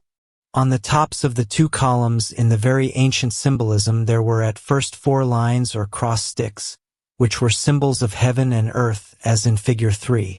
How the 4 quarters or the square, or rather the 2 squares, arose may be understood from Figure 4. The first symbol shows the 2 eyes of north and south, with a connecting line. The second shows the line of Shu, where he makes a division at the equinox, and thus forms 2 triangles of Set and Horus, and the third figure completes the square of the 4 quarters. It is said that Tatu is thus the place established forever, a heaven with its 4 quarters, as Tat represents the earth with its 4 quarters. In the hieroglyphs the form has become like Figure 5, while in the papyrus of Ani it appears as in Figure 6. Dr. Mackey has made a special study of these 2 pillars in their later Jewish form. He speaks of them as memorials of God's repeated promises of support to his people of Israel, since Jachin is derived from Jah, which means Jehovah, and Achin, to establish, and signifies God will establish his house in Israel, while Boaz is compounded of B, which means in and Oz, strength, the whole signifying in strength shall it be established. Mackey thinks that the pillars should be within the porch at its very entrance, and on each side of the gate. It will be seen how exactly the meanings given here correspond with those of the Egyptian names of the same pillars. We find various descriptions of these columns given in the Christian scriptures. The references are 1 Kings 7:15, 2 Kings 25:17, 2 Chronicles 3:15 and 4:12, Jeremiah 52:21, and Ezekiel 40:49. A description is also given by the Jewish historian Josephus, and another may be found in Mackey's Lexicon of Freemasonry. These accounts differ in various respects, and the details given are so confused that Masonic writers are by no means in agreement as to any but the chief features. I therefore thought it best to take the trouble to make a clairvoyant investigation, the result of which is given in plates 6 and 7.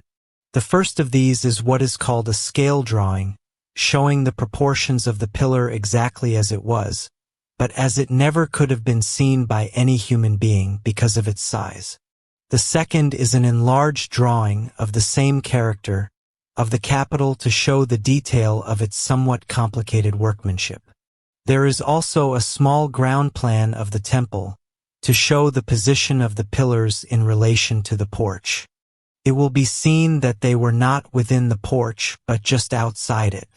This ground plan has been drawn to scale according to the biblical measurements, but it should be noted that in it no account is taken of any other doors than that of the porchway, or of the curious little side chapels which King Solomon added, nor is any attempt made to indicate the courts which surrounded the temple. These pillars are described in the Bible as of brass, but their appearance is much more that of what we today call bronze. The height of the pillar itself is given in all the accounts but one as 18 cubits, and the chapiter which swells out above it is said to have been 5 cubits in height, but as it overlapped the top to the extent of half a cubit, the total height was 22½ cubits.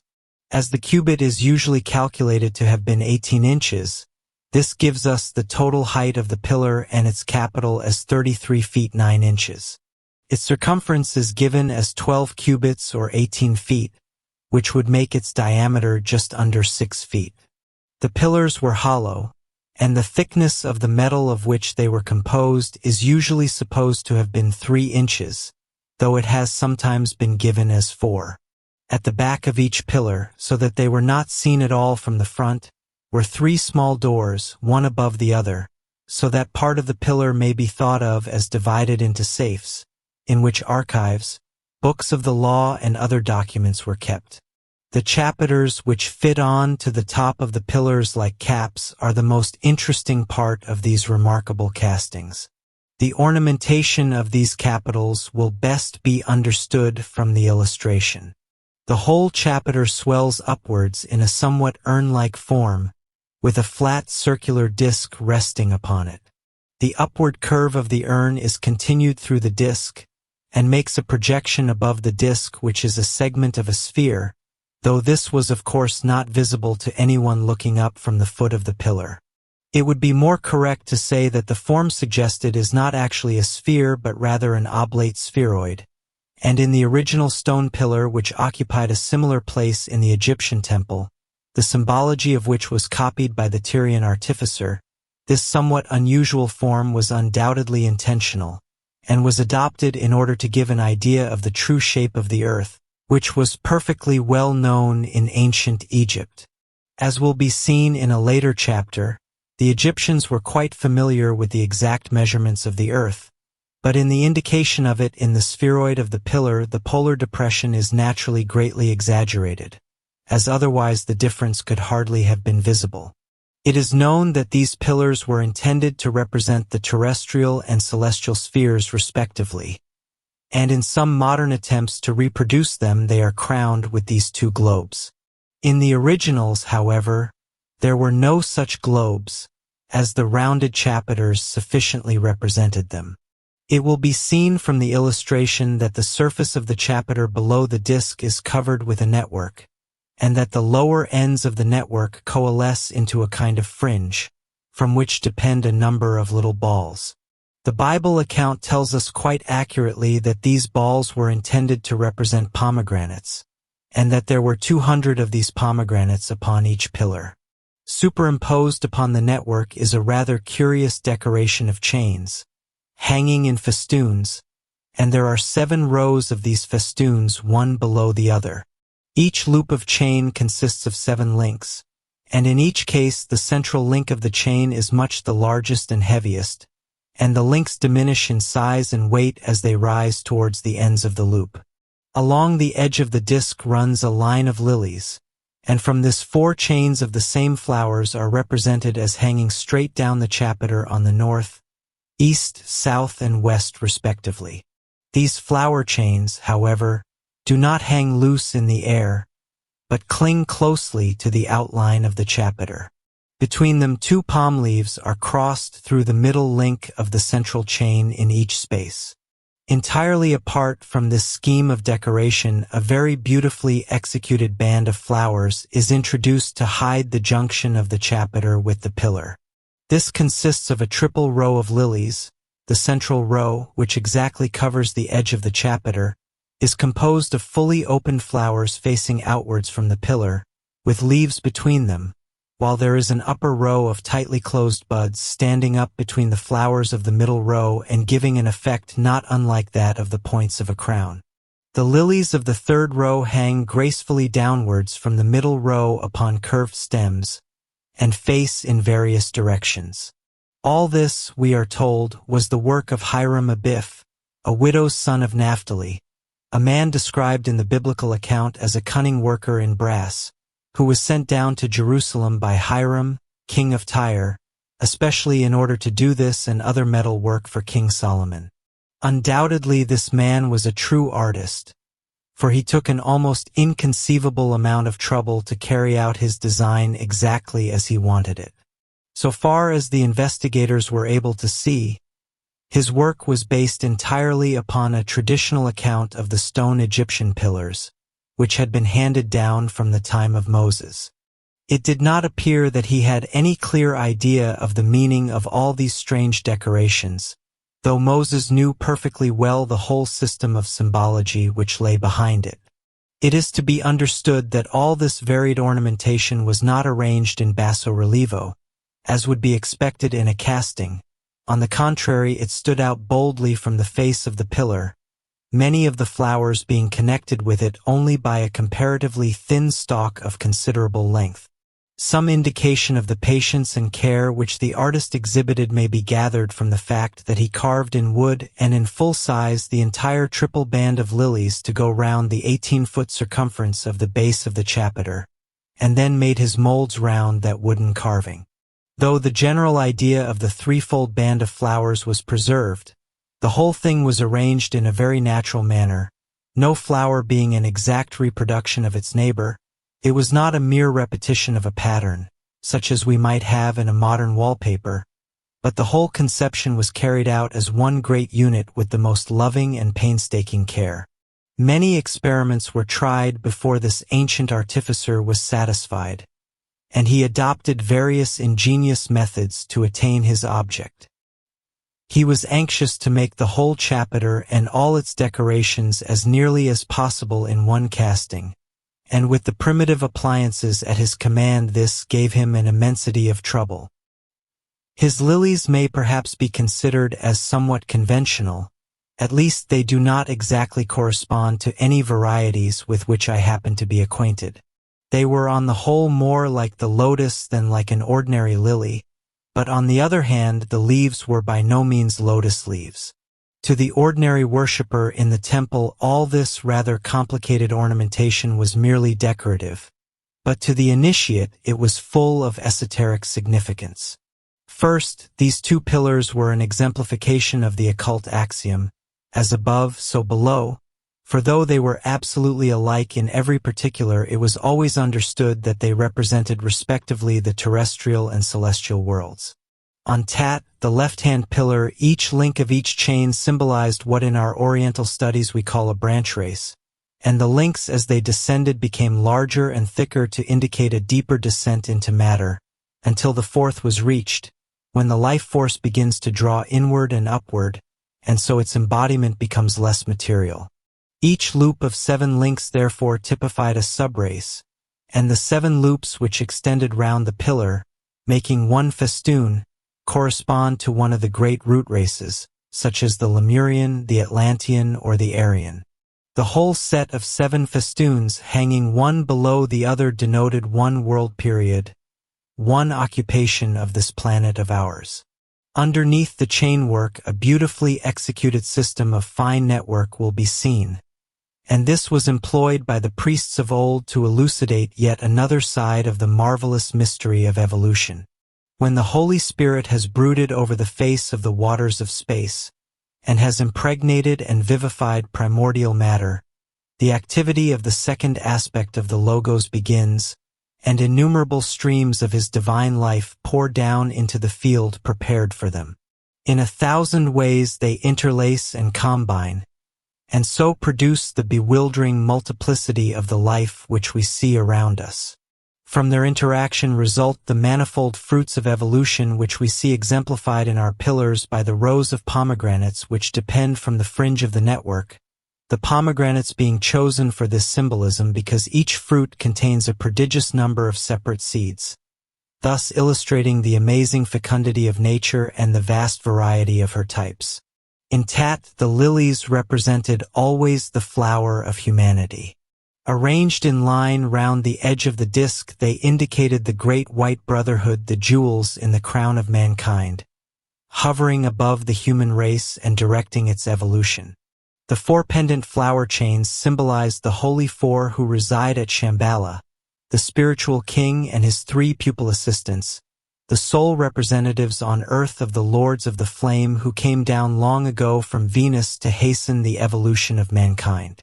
The crossed palm leaves between them typified the 4 Devarajas, the principal agents through whom the decrees of the sons of the fire mist are carried out. The 3 bands of lilies, which are arranged to hide the junction of the chapiter with the pillar, were taken to represent the initiates of the 3 stages of the Egyptian mysteries. The buds of the upper row, pointing upwards, typified the initiates of the mysteries of Isis, who were full of aspiration, reaching upwards and in that way raising the general average of human thought. The flowers of the middle row, opened and facing outwards, were the initiates of Serapis, showing forth by their lives the glory, dignity, and power of humanity as it should be. The 3rd row of drooping lilies represented the initiates of the mysteries of Osiris, reaching down into the world in order to devote themselves to the helping and enlightenment of humanity. These 3 grads of initiates seem to correspond in a general way to 3 other divisions or grades of the occult life which I have described at length in The Masters and the Path. There are first those on the probationary path, who are aspiring to enter the path proper, and are doing everything in their power to purify themselves, to develop their character, and to serve humanity with unselfish love under the guidance of the Masters. Then come those who have been initiated into the Great White Brotherhood, and have thus entered on the path proper. Their lives are dedicated entirely to the service of humanity. In them the bud of human life has opened into flower, and their consciousness has risen into the Buddhic principle, which has been described as the truly human expression of man. Thirdly come the Arhats, those who have taken the 4th grade initiation. They are not compelled to reincarnate. If they do so, it is quite voluntary. They dip down into human life on this plane simply in order to help. On Tatu, the right-hand pillar, we take up the tale of evolution where we left it on the other. A single link here betokens one world period, and therefore includes the whole set of 7 festoons on Tat. To use once more the technical terms of theosophical teaching, the loop of 7 links on Tatu stands for what we call a round. The completed festoon of 7 loops is meant to suggest 1 chain period, and the full group of 7 festoons equals 1 planetary scheme. The 2 pillars taken together correspond exactly to the table of evolution and the diagram which I give in the 6th section of the Inner Life, and almost the whole of the information contained in that section was taught by the Egyptian priests to their neophytes, and illustrated by means of this elaborate system of chapiter decoration. It would be out of place to repeat here the whole of the explanation included in that book, but I would refer to it those students who wish to pursue further this most interesting subject. As there are several editions of the book, I am unfortunately unable to give an exact page reference, but the diagram will easily be found. In Tatu, the crown of flowers round the edge of the disc seems to have been taken to symbolize the hosts of the Dayan Chohans, including perhaps the planetary logoi.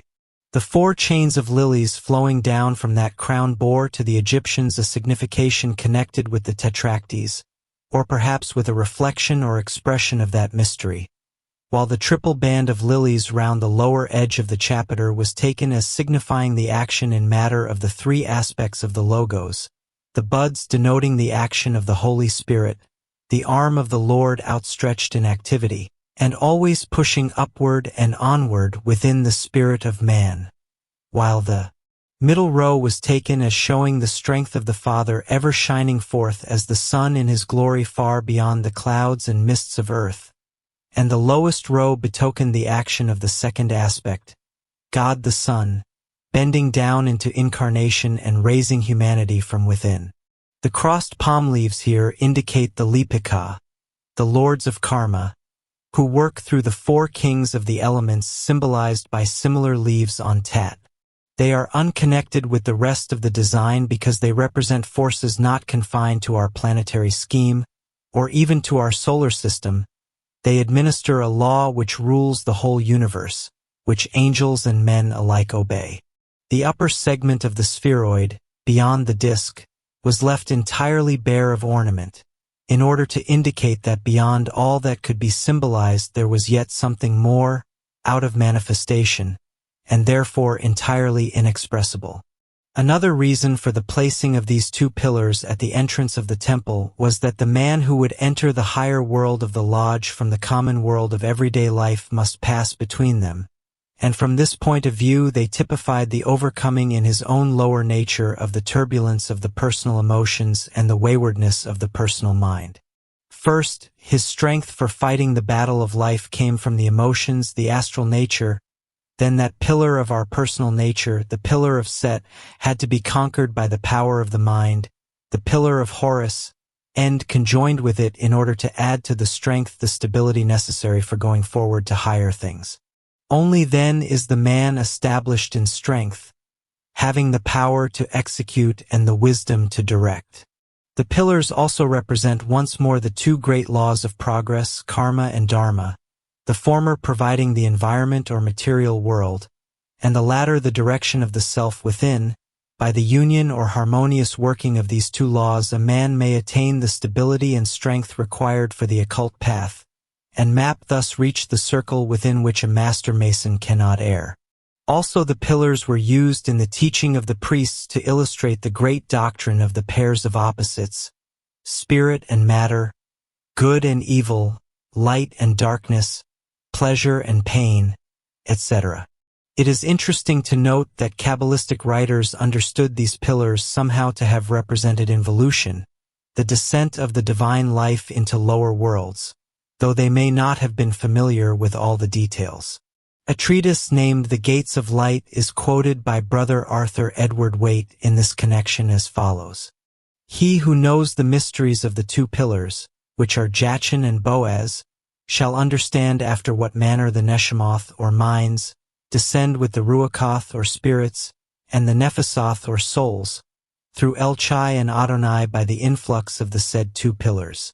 And again, by these two pillars and by Elchai the minds and spirits and souls descend, as by their passages or channels. They form also the portal of the mysteries by which the souls ascend to their divine source, and it is only by passing through them that the sanctuary of man's true Godhead may be reached, that divine splendor which when aroused in the depths of the heart indeed establishes its dwelling place in strength and stability. In the French working, two large pillars are placed inside the lodge on either side of the door, in the west, and the worshipful senior warden and worshipful junior warden sit at triangular tables beside these. This arrangement is derived from the Chaldean system. Several writers have made persistent attempts to attach a phallic signification to these two pillars. I can only say that in the course of a prolonged investigation by means of the inner sight we found no trace of the attribution of any such meaning. Chapter 3. The fittings of the lodge. The ornaments. The interior fittings of a Freemason's lodge, says the Comasonic ritual, comprise the ornaments, the furniture, and the jewels. The ornaments are the mosaic pavement, symbolizing spirit and matter, the blazing star, ever reminding us of the presence of God in His universe, and the indented border, the guardian wall. The mosaic pavement. The three ornaments all belong to the middle of the lodge. The mosaic pavement is the beautiful floor, which is composed of squares alternately black and white, and is explained in the craft ritual as the diversity of objects which decorate and ornament creation, the animate as well as the inanimate parts thereof.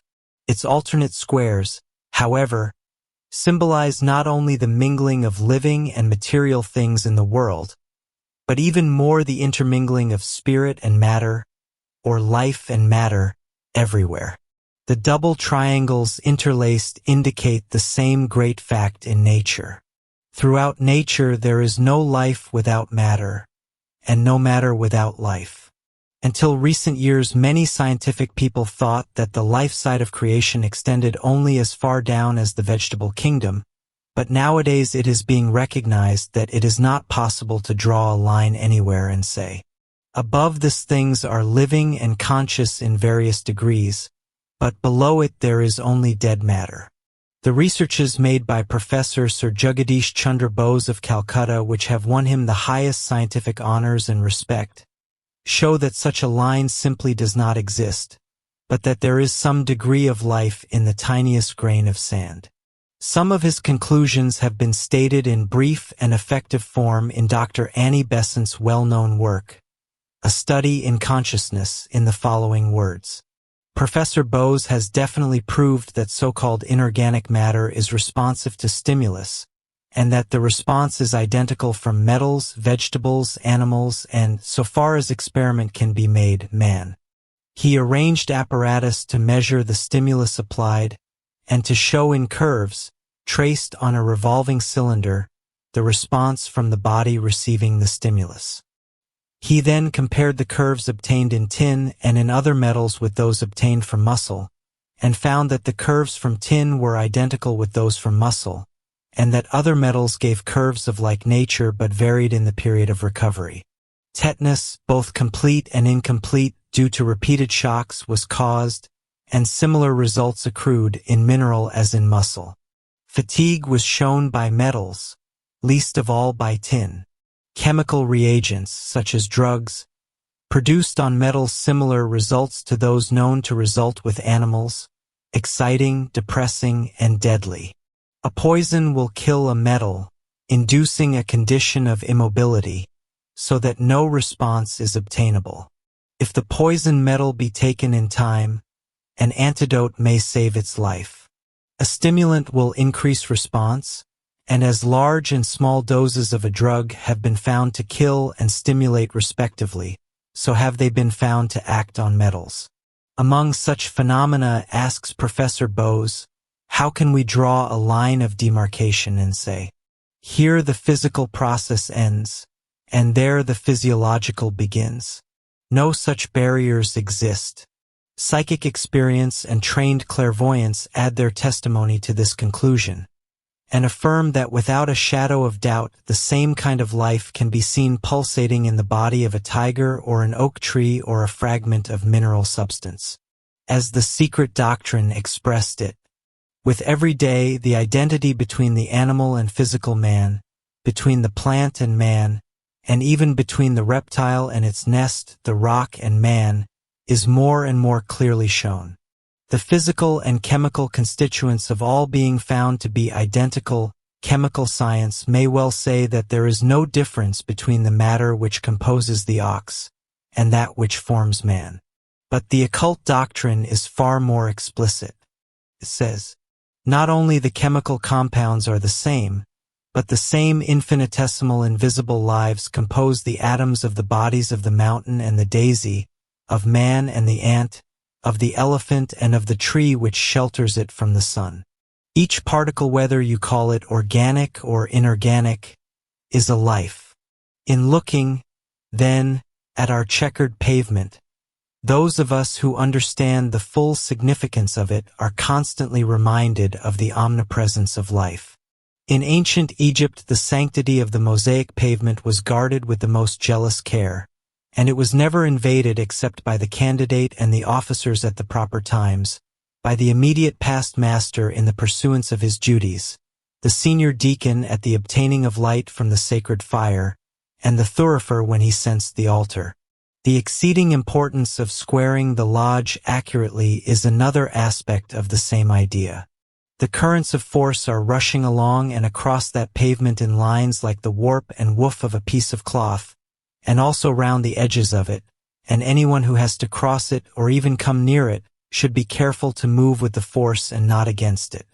Hence the imperative necessity of always keeping to one direction. In modern days, less care seems to be taken of the mosaic pavement. I have even seen a case in which the attendance book, which all have to sign, was placed on a table in the middle of it. With us in Egypt, that pavement occupied almost the whole of the floor of the lodge. Now it is often only a small enclosure in the middle of it. The indented border. All round the mosaic pavement runs the tessellated border. In older masonry, it is said that it was made of threads twining in and out, but now it is a machicolated border, a sort of dogtooth arrangement. In the early 18th century, we are told, the symbols of the order were marked out in chalk upon the floor, and this diagram was then encircled with a wavy cord, ornamented with tassels, and was therefore called the indented tassel, later corrupted into the tessellated border. The French call it the indented rope and describe it as a cord forming true lovers' knots, which surrounds the tracing board. The tessellated border refers us, says the masculine ritual, to the beautiful border formed round the sun by the planets in their various revolutions. The Comasonic ritual makes it an emblem of the guardian wall protecting humanity, composed of adepts or men who have attained the perfection of human evolution in past centuries and millennia.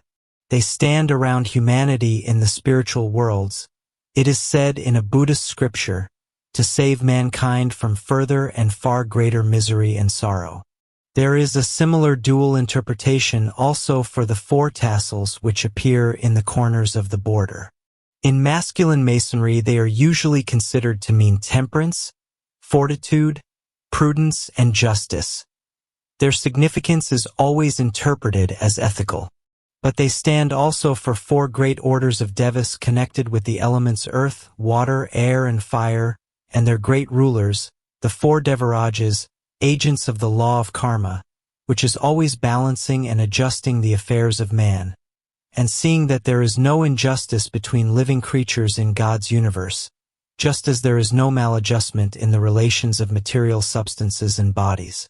At the initiation of candidates in Comasonic lodges, these 4 rulers of the elements are invoked, and the consequences of that are very real and beneficial, little as many members of the fraternity may be aware of the fact.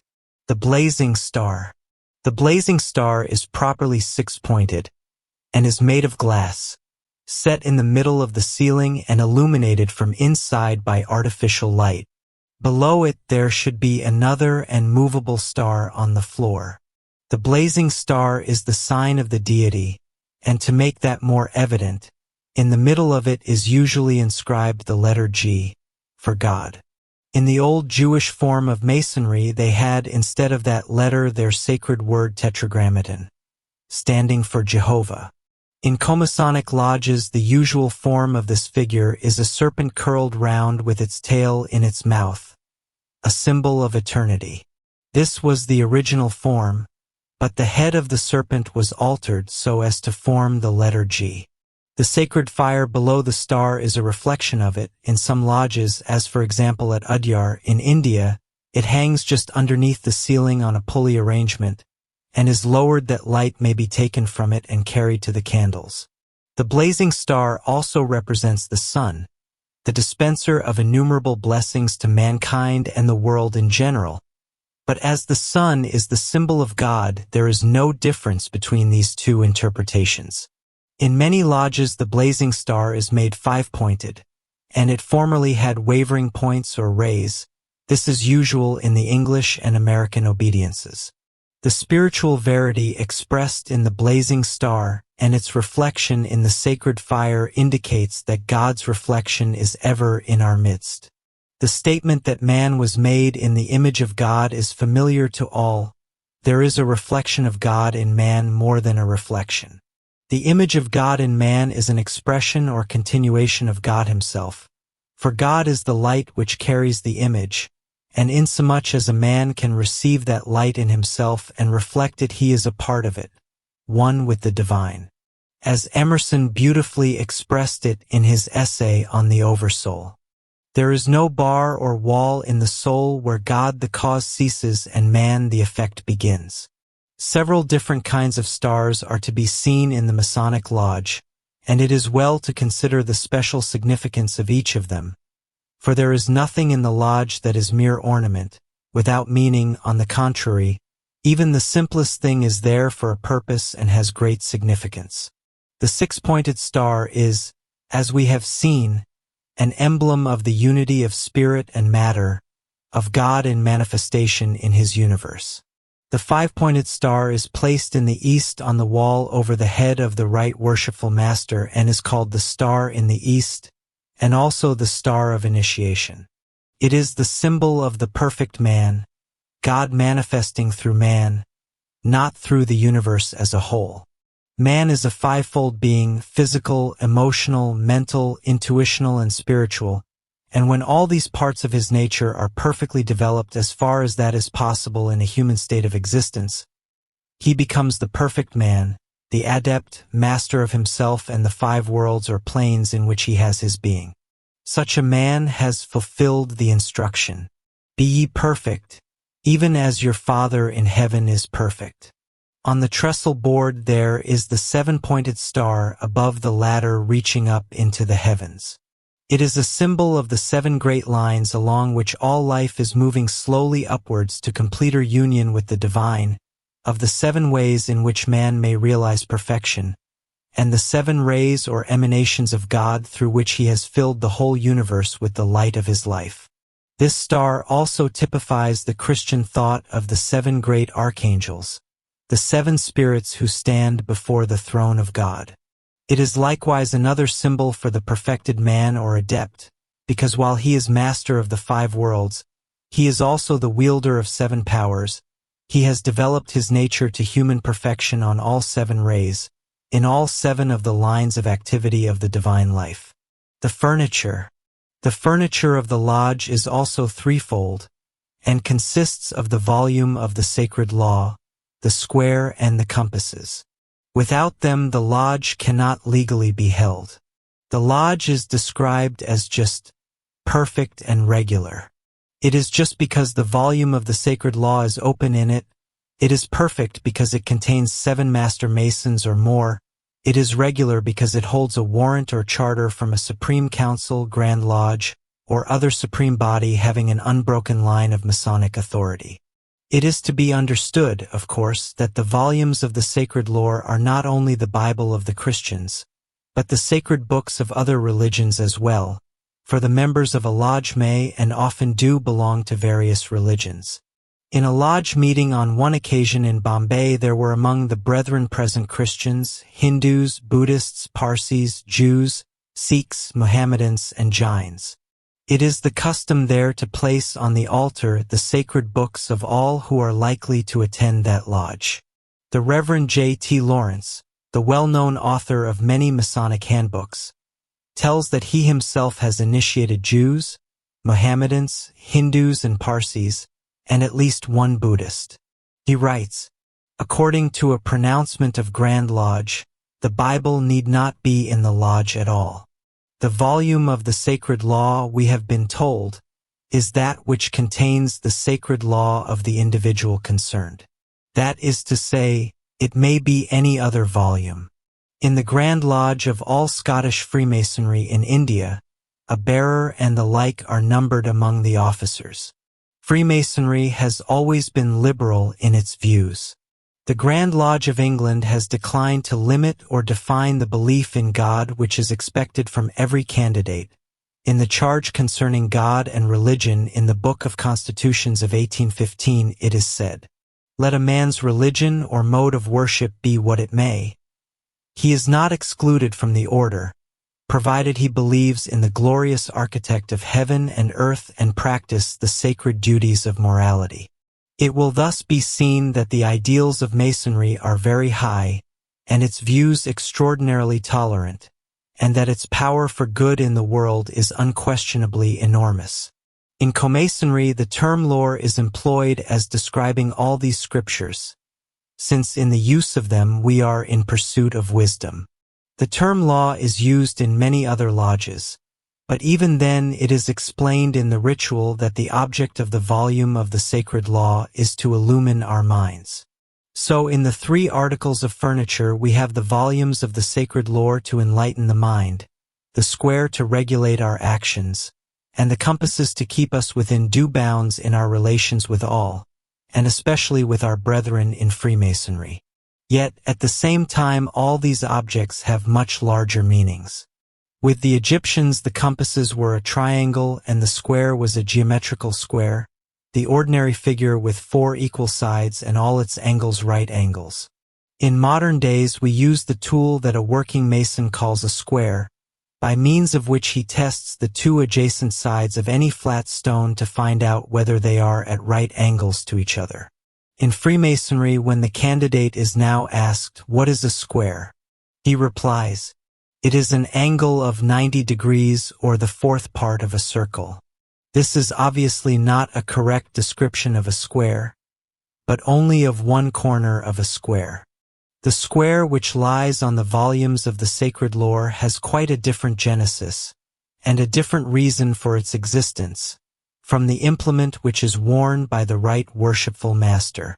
It was originally a mathematical square, but it has lost its full shape, and is now represented only by one corner of the square. It is usually considered identical with the carpenter's or mason's tool of that name, which is worn by the right worshipful master as the symbol of his office, but the two ideas are in reality quite distinct. In Egypt, the triangle represented the triad of spiritual will, intuitional love, and higher intelligence in man, while the square typified the lower quaternary, that is, his body with its visible and etheric divisions, his emotional nature, and his lower mind. Thus, the triangle stool for the individuality or soul, and the square for the personality, the two together constituting septenary man. The three articles of furniture were also regarded as intended to help men on their way. The volumes of the sacred lore drew attention to the value of tradition, the triangle spoke of the importance of inspiration, and the square emphasized the high use of facts, with also in the background the idea of the value of common sense. The tradition was handed down by the forefathers, the inspiration came from the higher self, and the facts were to be studied and used with common sense. The movable jewels. The three movable jewels are the square, the level, and the plumb rule. They are worn, depending from their collars, by the three principal officers, and are then called their jewels of office. They are movable because they are transferred by master and wardens to their successors on the day of installation of new officers. The collar was also worn in ancient Egypt, but it was much more nearly circular, like a necklace, instead of being pointed and hanging low on the breast as it is now worn. The square is usually considered to represent morality, the level equality, and the plumb rule uprightness or justice. It will be seen that in this case the term square is applied exclusively to the tool and not to the geometrical figure. In his Masonic encyclopedia, Kenning mentions that the square was often seen in churches as an emblem of the old operative builders, and that upon an early metal square found near Limerick in Ireland the following words and the date 1517 are inscribed. I strive to live with love and care upon the level by the square. This seems to show that our speculative interpretations were already known at the early date mentioned. There is also a translation from an ancient Persian inscription, which runs, "Square thyself for use, a stone that may fit in the wall is not left in the way." The right worshipful master has as his jewel the square, which indicates the third outpouring of divine force, from the first logos, the first person of the Trinity, and has therefore the same significance as the gavel, his instrument of government. The symbolism of the gavel is very profound. To explain it, I must draw attention to what is probably the oldest symbol in the world. This long line with two crossed bars upon it has for uncounted thousands of years been the special sign of the Supreme Being. The Pygmy race is probably the most primitive at present existing, but even they have that symbol for their chief. Older people will remember the excitement that was caused when the famous explorer Stanley journeyed into the center of Africa to find Dr. Livingstone, and came back to us with the story of the Pygmies living in the forests there. His news was a confirmation of that which a French explorer, Du Chaillu, had brought some quarter of a century before, but it had not been generally accepted until Stanley's evidence arrived. That Pygmy race is a relic of the old Lemurians, and represents them more purely than any other people. The Lemurians were at one time a gigantic people, but in process of dying out they diminished in size. The African Bushmen are also remnants of the same race, but with very mixed blood, and the same thing is true of those who are usually called the Australian Aboriginals, except that in their case there is a very light admixture of Aryan blood. At one time, the Pygmies were spread over a great deal more of Africa than at present, and some of them were the first people to enter Egypt when the marshes were partially drying up after the great flood that followed the sinking of the island of Poseidonis some 9,500 years before Christ. They were driven out a little later by the Nilotic Negroes, but that more advanced race was finally dispossessed by the true Egyptians when they returned to their country. As I have explained in Chapter 1, the wise men of Egypt had foreseen that there would be a great flood, and the Aryan portion of the Egyptian population had left the country and gone over to Arabia, where it was mountainous. When they returned a long time after the flood, they found the Nilotic Negroes in possession of their country, and to some slight extent they blended with them. That is the explanation of the traces of Negro blood which are found in the ancient Egyptians. These Nilotic Negroes also used the same symbol, but they altered it somewhat. Instead of having the two sticks crossed, they laid them across the vertical rod one above the other, thereby making the double cross which is still used by the Greek Church, having come to it via the Coptic Church. But in the meantime, another development of this symbol had taken place. If we draw lines joining each of the two ends, we get the double axe, the double-headed battle axe, which appeared when hafting was invented. That was the sign of the chief or king in many parts of the world. Among the Chaldeans, for example, it was the token of Ramu, which was their name for the supreme god, and one of his titles was the god of the age. The same symbol was also found among the Aztecs, which shows their connection with Egypt. They represented their chieftain by this symbol of the age, which was their sign for God, because the chief was looked upon as God's representative. There are still tribes in Central Africa among which that double axe has a hut to itself, as a great chief would have. Quite recently, extensive archaeological researches have been made in the island of Crete, and among other things discovered there was this symbol of the double axe, which there also stood for the deity.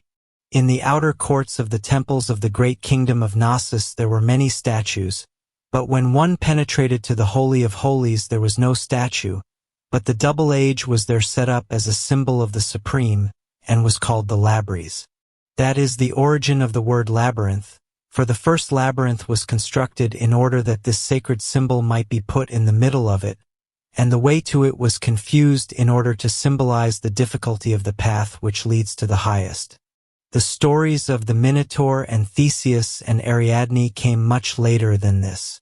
Until these recent discoveries, the Greek word labyrinth was marked as a foreign word of unknown derivation. The gavel of the master of the lodge has descended from that, and it is held by the master because in his humble way, in the symbolism of the lodge, he is representing the deity. It is a sign of government, and is held by him in exactly the same way as it was long ago by the first of the pharaohs. It has now become modified in shape, and often takes the form of the mason's stone hammer. The name gavel came from the word gable, so that name belongs to an object of this later shape, rather than to the old double axe.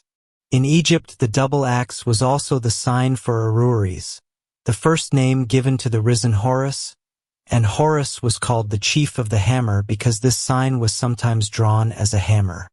One of the old Egyptian gavels is still in existence, and there may be others also which have not been identified for what they are. That one is in the possession of the head of our august temple and fraternity, who uses it today in his own lodge. It is the gavel which was used by Ramesses the Great in Egypt, a most lovely implement of green jade inlaid with gold.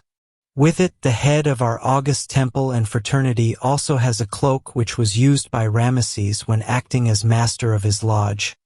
I do not know its material, but it somewhat resembles the feathered cloaks which used to be worn in Hawaii. The square of the installed master is equally an instrument of government, as is indicated in its use as the seat of Osiris in the Judgment Hall, mentioned in Chapter 1. From it Osiris governs or judges the souls of men who are brought before him, and decides as to whether they are sufficiently perfect to pass onward. From this we have our modern idea of acting on the square, that is to say, with perfect justice to our neighbor. The figure is in this case the working mason's square, an angle of 90 degrees, used for testing the sides of a stone to see that they are at right angles to each other, and that therefore the wall built of them will stand perpendicular, safe and strong. The difference between the two kinds of squares will now be clearly seen. The quadrilateral is intended when we speak of the compasses as dominating the square, but this right angle is signified when we refer to the tool wherewith the master measures and decides. Although the right worshipful master has this symbol of the square, he is in fact the Son governing and judging on behalf of the Father, who remains in the background, since our lodges are of the Christ or Son God type. In Egypt they had a symbol of very great significance, called the arrow of Ra, which includes both the square of the right worshipful master and his gavel of office. In our plate the different parts are separate, but sometimes they are joined together, and then one gets the effect of an arrow, whence it is named the arrow of Ra, the sun god, who was also called Horus of the double horizon, the son of Osiris and Isis, and yet a reincarnation of Osiris, god in evolution. The lower portion of the drawing refers to his descent into matter, the inverted square signifying descent, and the angle beneath symbolizing the cavern of matter into which he went down. The upper square then indicates that he ascended or rose again. The symbol in the center, that of the double axe, is that of the Most High God, so the complete glyph is thus a kind of symbolic creed, which for those who drew it affirmed their faith in the descent of the deity into matter and his final triumphant ascension from it. Descended he, ascended he. If we were to interpret it along lines of Christian symbology, we might call it the emblem of the crucified and triumphant Christ, but it is also a token of the whole method of evolution. This device appears in many places. It is to be seen in the Museum of the Louvre in Paris, engraved upon a Chaldean intaglio made of green jasper.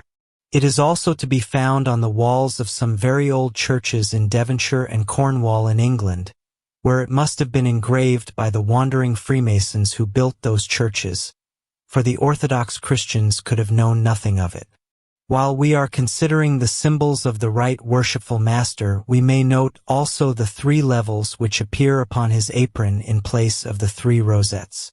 These are not true levels, but figures formed of a perpendicular line standing upon a horizontal and inverted T, thus. This has the same significance as the worshipful senior warden's column standing erect while the worshipful junior warden's is recumbent in the open lodge. It indicates that the life of the second logos, the Christ, is flowing. It is not that the life of the third logos, which is represented by the horizontal line, or by the worshipful junior warden's column, has ceased to flow, but that the second aspect of the divine is also outpouring his life, and causing the evolution of living forms.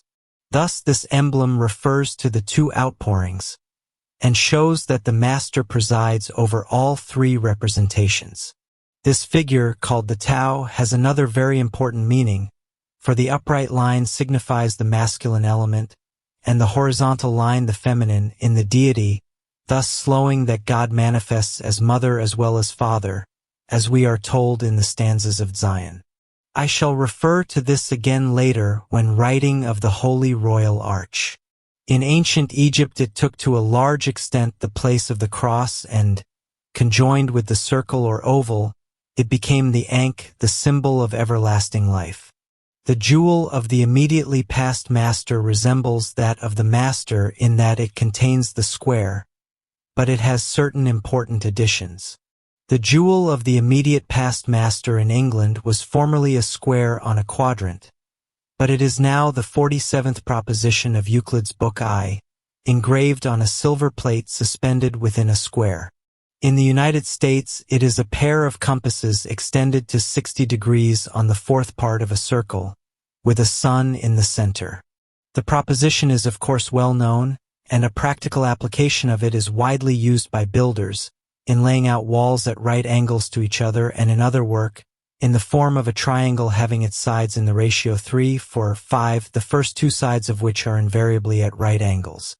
Plutarch says that a triangle of this kind was frequently employed by the Egyptian priests, who regarded it as a symbol of the universal trinity, Osiris and Isis being the two sides at right angles to each other, and Horus their product, the hypotenuse. The extent to which this measure was used by the Egyptians can be judged from the following extracts from the exhibition of the metric system of the ancient Egyptians by Monsieur Jomard, as given in Dr. Mackey's lexicon. If we inscribe within a circle a triangle, whose perpendicular shall be 300 parts, whose base shall be 400 parts, and whose hypotenuse shall be 500 parts, which, of course, bear the same proportion to each other as 3, 4, and 5, then if we let a perpendicular fall from the angle of the perpendicular and base to the hypotenuse, and extend it through the hypotenuse to the circumference of the circle, this chord or line will be equal to 480 parts, and the two segments of the hypotenuse on each side of it will be found equal, respectively, to 180 and 320.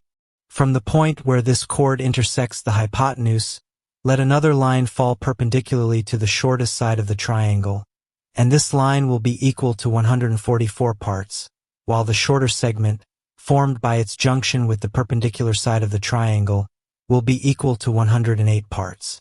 Hence, we may derive the following measures from the diagram: 500, 480, 400, 320, 180, 144, and 108, and all these without the slightest fraction. Supposing, then, the 500 to be cubits, we have the measure of the base of the Great Pyramid of Memphis. In the 400 cubits of the base of the triangle, we have the exact length of the Egyptian stadium. The 320 gives us the exact number of Egyptian cubits contained in the Hebrew and Babylonian stadium. The stadium of Ptolemy is represented by the 480 cubits, or length of the line falling from the right angle to the circumference of the circle, through the hypotenuse. The number 180, which expresses the smaller segment of the hypotenuse, being doubled, will give 360 cubits, which will be the stadium of Cleomedes. By doubling the 144, the result will be 288 cubits, or the length of the stadium of Archimedes, and by doubling the 108, we produce 216 cubits, or the precise value of the Lesser Egyptian stadium.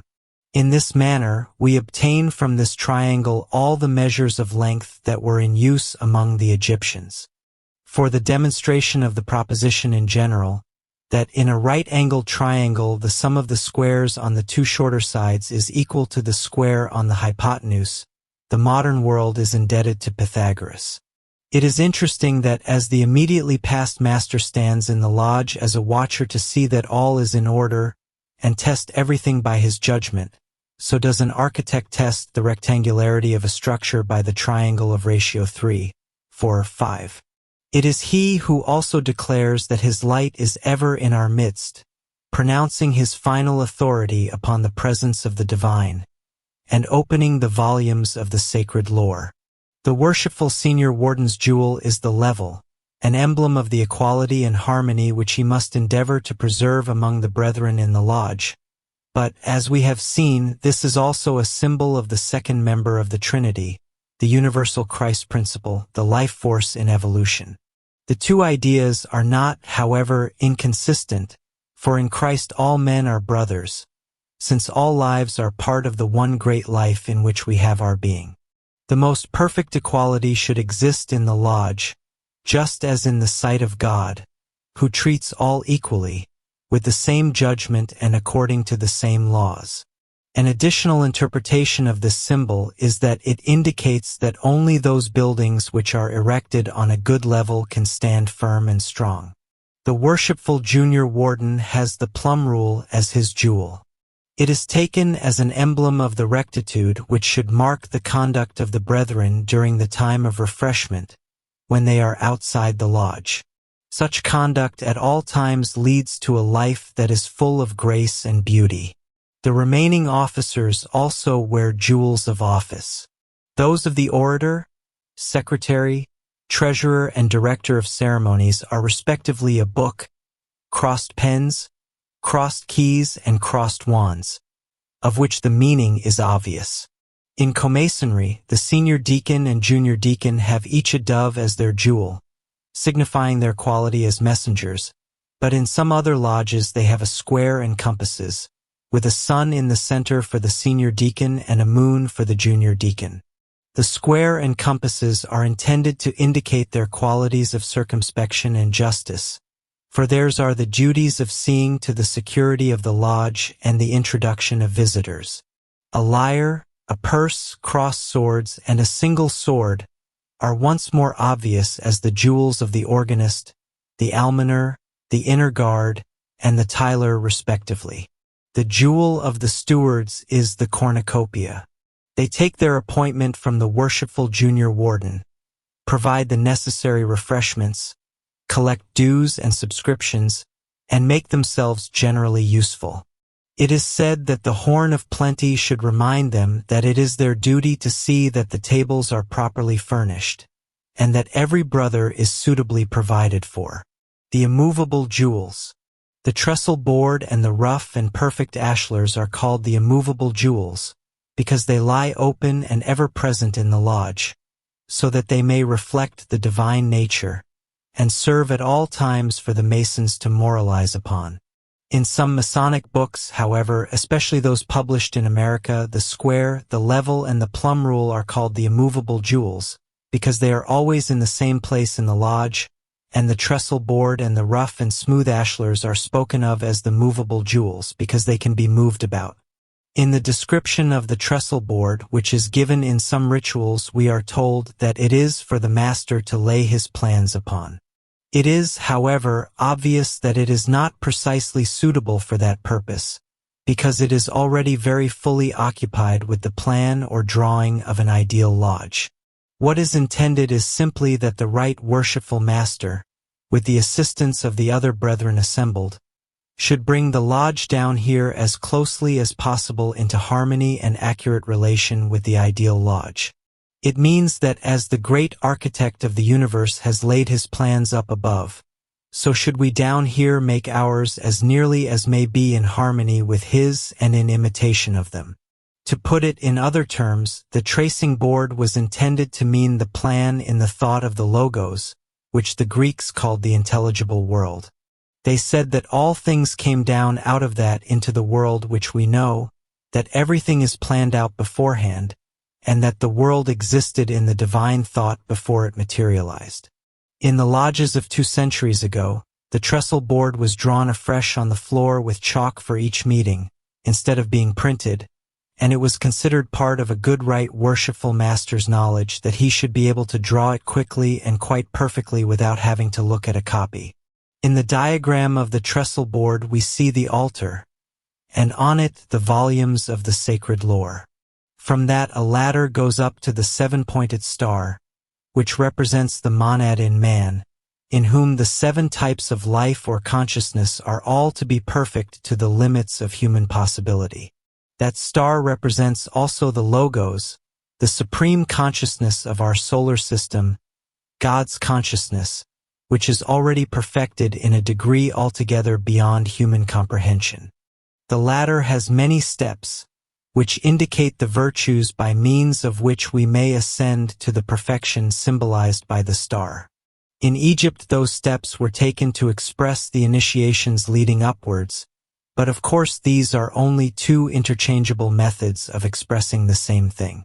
If we take them to mean initiations, they represent definite steps taken, but if we regard them as indicating the virtues, they are the qualifications for initiation.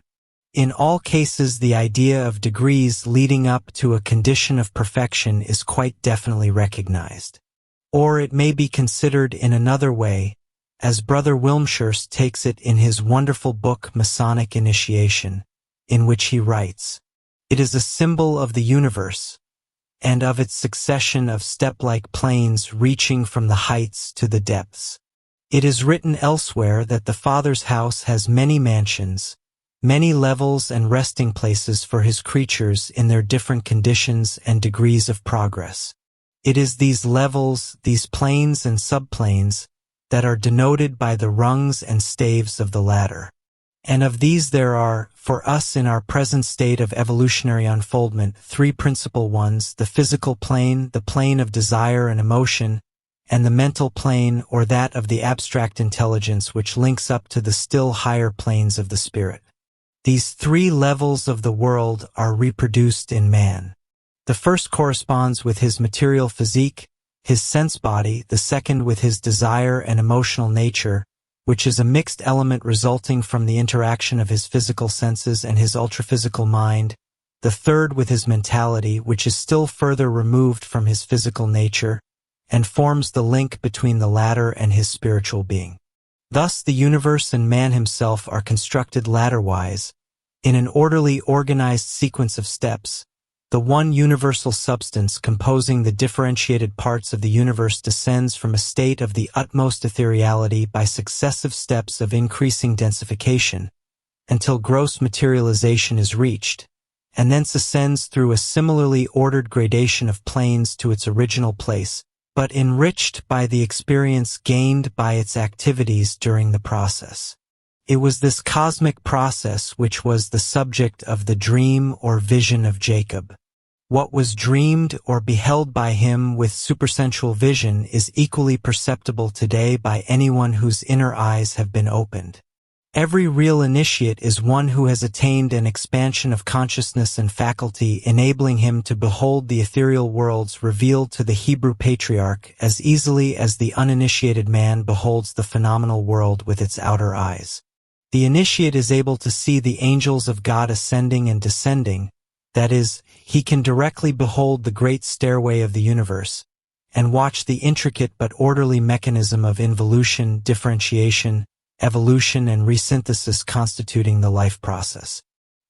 He can witness the descent of human essences or souls through planes of increasing density and decreasing vibratory rate, gathering round them as they come veils of matter from each, until finally this lowest level of complete materialization is reached, where the great struggle for supremacy between the inner and the outer man, between the spirit and the flesh, between the real self and the unreal selves in veils built round it, has to be fought out on the checkerwork floor of our present existence among the black and white opposites of good and evil, light and darkness, prosperity and adversity, and he can watch the upward return of those who conquer in the strife and, attaining their regeneration and casting off or transmuting the worldly possessions acquired during their descent, ascend to their source, pure and unpolluted from the stains of this imperfect world. On the ladder appear three emblems: a cross, an anchor, and a cup with a hand stretched out to reach it. The explanation of the trestle board in the ritual speaks of these as the three principal virtues: faith, hope, and charity. Strictly speaking, the standard symbol for charity is a heart, and this does actually appear on some trestle board S instead of the cup, but the cup is the more ancient symbol and really means much more to us. Another and a very beautiful interpretation of the cross upon the ladder is given to us by Brother Wilmshurst, who takes it to represent all the aspirants who are engaged in mounting that ladder. He says, "Each carries his cross, his own cruciform body, as he ascends, the material vesture whose tendencies are ever at cross purposes with the desire of the spirit, and militate against the ascent. Thus weighted, each must climb and climb alone, yet reaching out as the secret tradition teaches, and the arms of the tilted cross signify, one hand to invisible helpers above, and the other to assist the ascent of feebler brethren below. For, as the sides and separate rungs of the ladder constitute a unity, so all life and all lives are fundamentally one, and none lives to himself alone." These three symbols also refer once more to the three outpourings of the divine life, which have their correspondence in the development of the self in man. First, he has to realize the world of material things, then that of consciousness or life, and finally he must rise to the real self. Since Egyptian times, both the cross and the anchor have been modified, but the cup has not. The cross was originally what is now called the Greek cross with equal arms. that has always been the token of the first outpouring of divine life through the third aspect of God, or the third member of the Trinity, called among the Christians God the Holy Ghost, and sometimes the life-giver, who brooded over the waters of space. A further point in the symbology is that the cross contains within itself the square, the level, and the plumb line combined, and we find in the epistle to the Ephesians written by St. Ignatius this remarkable Masonic passage. Ye are stones of a temple, which were prepared beforehand for a building of God the Father, being raised to the heights by the working tool of Jesus Christ, which is the cross, and using for a rope the Holy Spirit, your faith being a windlass, and love the way leading up to God. Sometimes the rose is impressed upon that equal-armed cross, and then we have the Rose Croix, the great emblem of the Rosicrucians, which figures largely in the 18th degree. The Maltese cross is another form of it, with the arms widening or spreading out, conveying the idea that the force that is pouring out is constantly increasing. Again, we find it with flames shooting out from the ends of the cross, and when it is in active revolution, with the flames trailing at right angles to the arms of the cross, we have the well-known form called the swastika. In these days, the cross on the latter is usually drawn in the Latin form, which makes it a sign of the second outpouring, from the second person of the Trinity, and it is usually considered as the cross of Christ, though crosses of many forms were used as symbols thousands of years before Christ incarnated in Palestine. The first outpouring, typified by the Greek cross, prepares the world for the reception of life. It brings into being the material elements, but not bodies formed by their combination.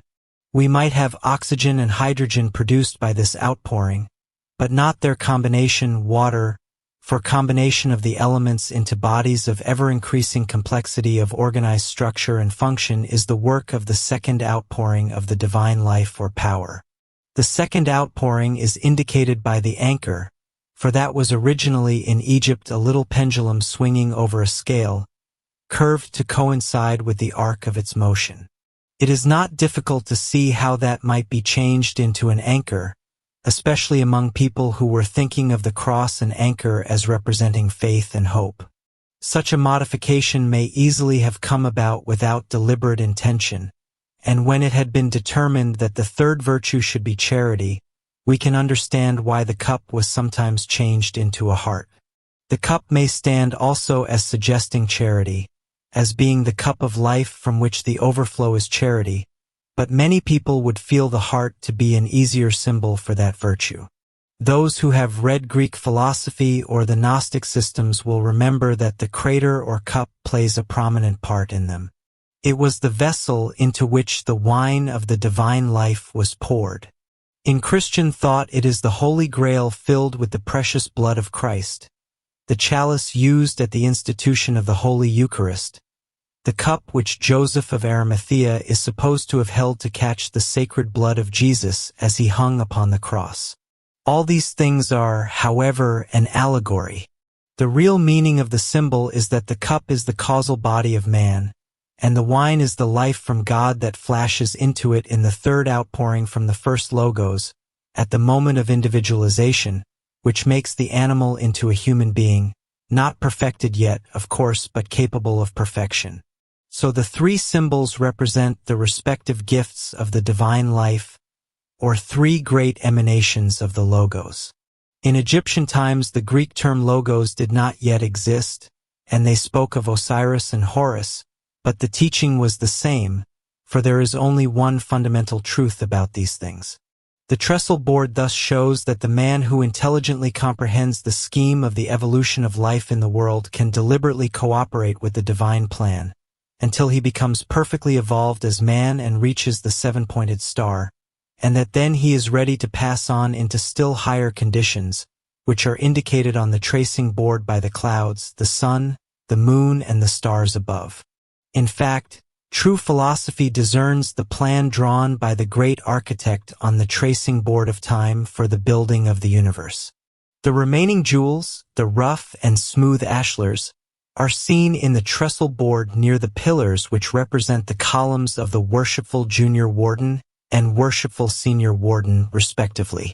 The smooth ashlar is generally suspended from a pulley and held by the Lewis, an implement consisting of wedge-shaped pieces of steel which are fitted into a dovetailed mortise in the stone to be hoisted. This instrument was so named by the architect who invented it in honor of the French King Louis XIV. One who is the son or daughter of a mason is called a Lewis, and it is generally held that he may be initiated into masonry when only 18 years old. Though some assert that this can be done only by special dispensation, the custom is to regard it as a rite. The rough ashlar indicates the untrained mind of the candidate. He is supposed to be in a state of darkness and ignorance, but gradually through Masonic work and knowledge his mind will be polished, and it may then be tested by the square, the plumb rule, and the level, and will be found accurate. The smooth ashlar represents the condition which should be attained by the fellow craft. In the light of evolution and reincarnation, we may regard the rough ashlar as the symbol of the young soul. Through much experience and effort life after life, he must polish his nature and develop his powers. The 3 degrees in Masonry represent 3 stages in that process.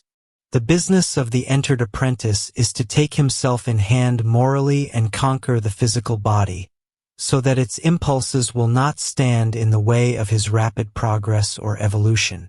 The entered apprentice of Egypt used to remain 7 years in the 1st degree, because he had to fit himself thoroughly for the illumination which could come only to one who had his emotions under control and sufficiently purified to reflect and serve the higher self.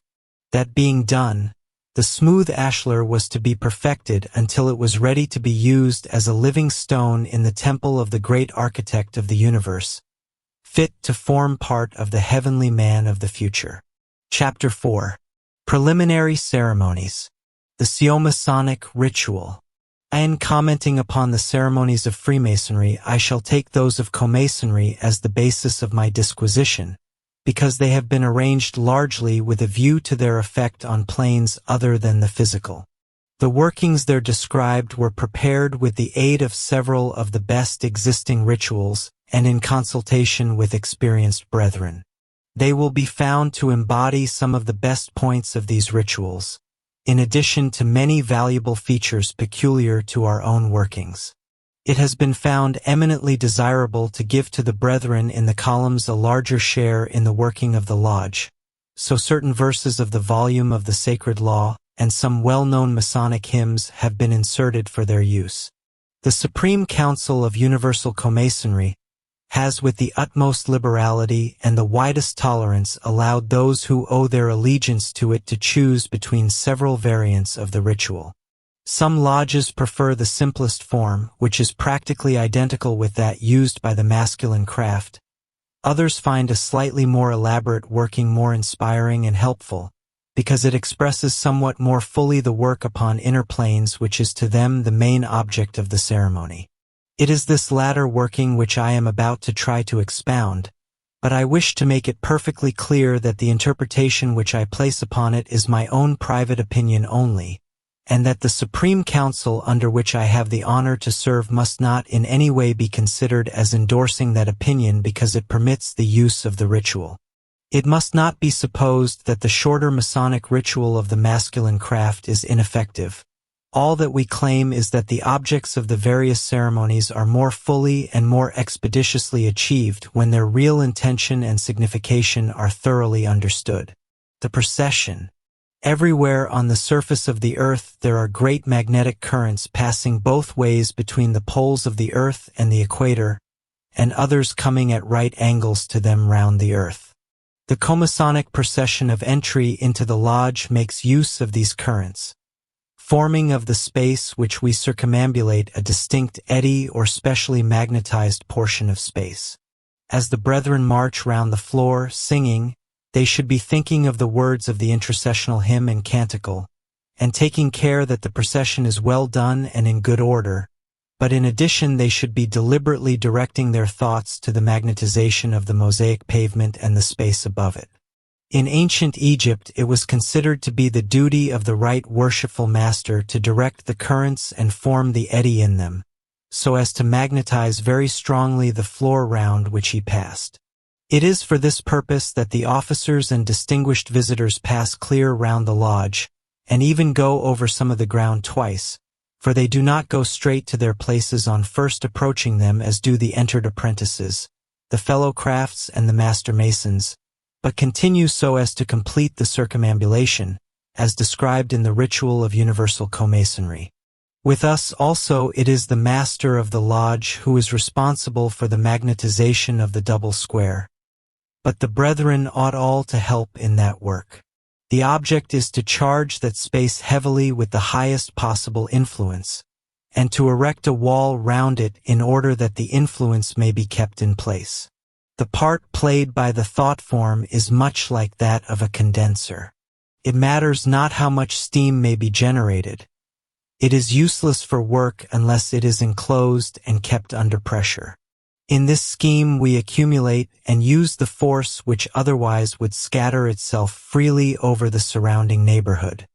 As has been explained in Chapter 3, when the floor has thus been set apart and prepared, no one passes across it except the candidates who are taken there for the purpose of initiation and are intentionally submitted to the influence of its magnetism, the thurifer when he is censing the altar, and the immediate past master when he goes down from the dais to perform the duty of opening the volumes of the sacred lore or of altering the position of the square and compasses as we change from one degree to another. One other exception is made when the senior deacon during the ceremony of lighting the candles comes to the altar to receive the sacred fire from the immediate past master. The immediate past master lights a taper at the sacred fire, and with it kindles the small candle standing in an ornamental brass vessel, which the senior deacon, as Lucifer, carries to the right worshipful master and the worshipful wardens. The floor has now rushing across it magnetic currents or lines of force like the warp and woof of a piece of cloth, and this forms the foundation upon which we build the great thought form which is one of the objects of our Masonic meeting. In view of the enormous value of the thought form made on the floor of the lodge, we can see how important it is that none should disturb or confuse the currents by walking in the wrong direction, or by bringing into the lodge thoughts of ordinary business the cares and worries and conflicts of the world of daily life. We go to the lodge to do a definite piece of work for humanity, and we must devote our entire attention to it during the whole time of the meeting. The singing of the intercessional canticles is intended to help us to harmonize our minds. The words of the canticles tell us of the basis upon which all edifices are built, the great architect of the universe, who is himself the foundation and structure of all things, because there is nothing that is not part of him. Every member, as he goes round in the procession, should be dedicating himself and all his thought and strength to the great work about to be undertaken. These words that we sing have a strong Masonic association, for this metrical version of the 100th Psalm has been used at the opening of Lodge Canongate Kilwinning ever since its foundation in 1723. There is one word in that version to which I want to make special reference in passing. In the first verse, where we sing him serve with mirth, some uncomprehending hymnologist has changed the word mirth to fear, which is entirely inaccurate and utterly indefensible. In the Bible, we are asked to praise the Lord with gladness and come before his presence with a song, and we must be careful to preserve the correct spirit and rendering. The other canticle, I was glad when they said unto me, we will go into the house of the Lord, consists of texts taken from the volumes of the sacred lore, put together so as to form a beautiful and appropriate invocation. All this dedicated thought forms the basis of the splendid edifice which the lodge is about to build, the true temple of which the earthly one is an outer symbol, a temple of finer matter through which perfectly real work can be done and enormous volumes of spiritual influence can be distributed. This temple is also an image of the vortex which the great architect of the universe made when he was about to form his solar system. He began by limiting himself by marking out the limitations of his system, within which he set up a vast etheric vortex, the remains of which we find today in the system of revolving planets condensed from the original nebula, as it cooled and descended into denser physical matter. In Masonic lodges, the procession has at its head a thurifer swinging a censer, giving off the smoke from aromatic gums specially compounded with other substances for the purpose. After him comes the Tyler with his sword, and behind him the director of ceremonies. That little group is especially entrusted with the business of purifying the lodge.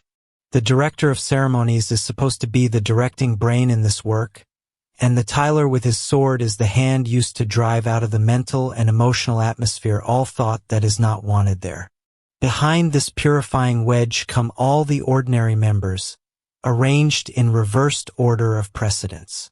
At the end of the procession come the officers and those of higher degree, and eventually the right worshipful master, who has to complete the work of all those who have gone before him, using the devotion which the other people have supplied, and building the walls of the cella as far as possible with the material available. The form that we are building is that of the old Greek temple with the columns outside it, and inside the inner shrine called the cella, which was enclosed and dark, the only opening being its entrance. In the lodge, the members stand outside around that, like the columns of an old temple, such as that shown in our illustration. The apron. Every Mason at a lodge meeting must wear the distinctive badge which is called an apron, and it is only when doing so that he is, in Masonic parlance, properly clothed. He may wear additional decorations, such as collars or jewels, indicating the special office which he holds, or the degree which he has taken, but unless he wears at least the apron he cannot be admitted to the lodge, the only exception being in the case of a candidate for initiation, who, not being yet a brother, has no right to wear that distinguishing badge. There are certain higher degrees in which the apron is not worn, but its place is taken by other insignia. That is only because the need for it is past. There are some lodges in which people put on and take off their aprons in the temple, but that should never be countenanced. The necessity that Masons should be properly clothed brings with it an interesting suggestion of the ancient mysteries, and also explains why the essential part of the Masonic clothing, to be worn by all with the exceptions above mentioned, is the apron. Our modern apron has departed somewhat from the form used in ancient Egypt.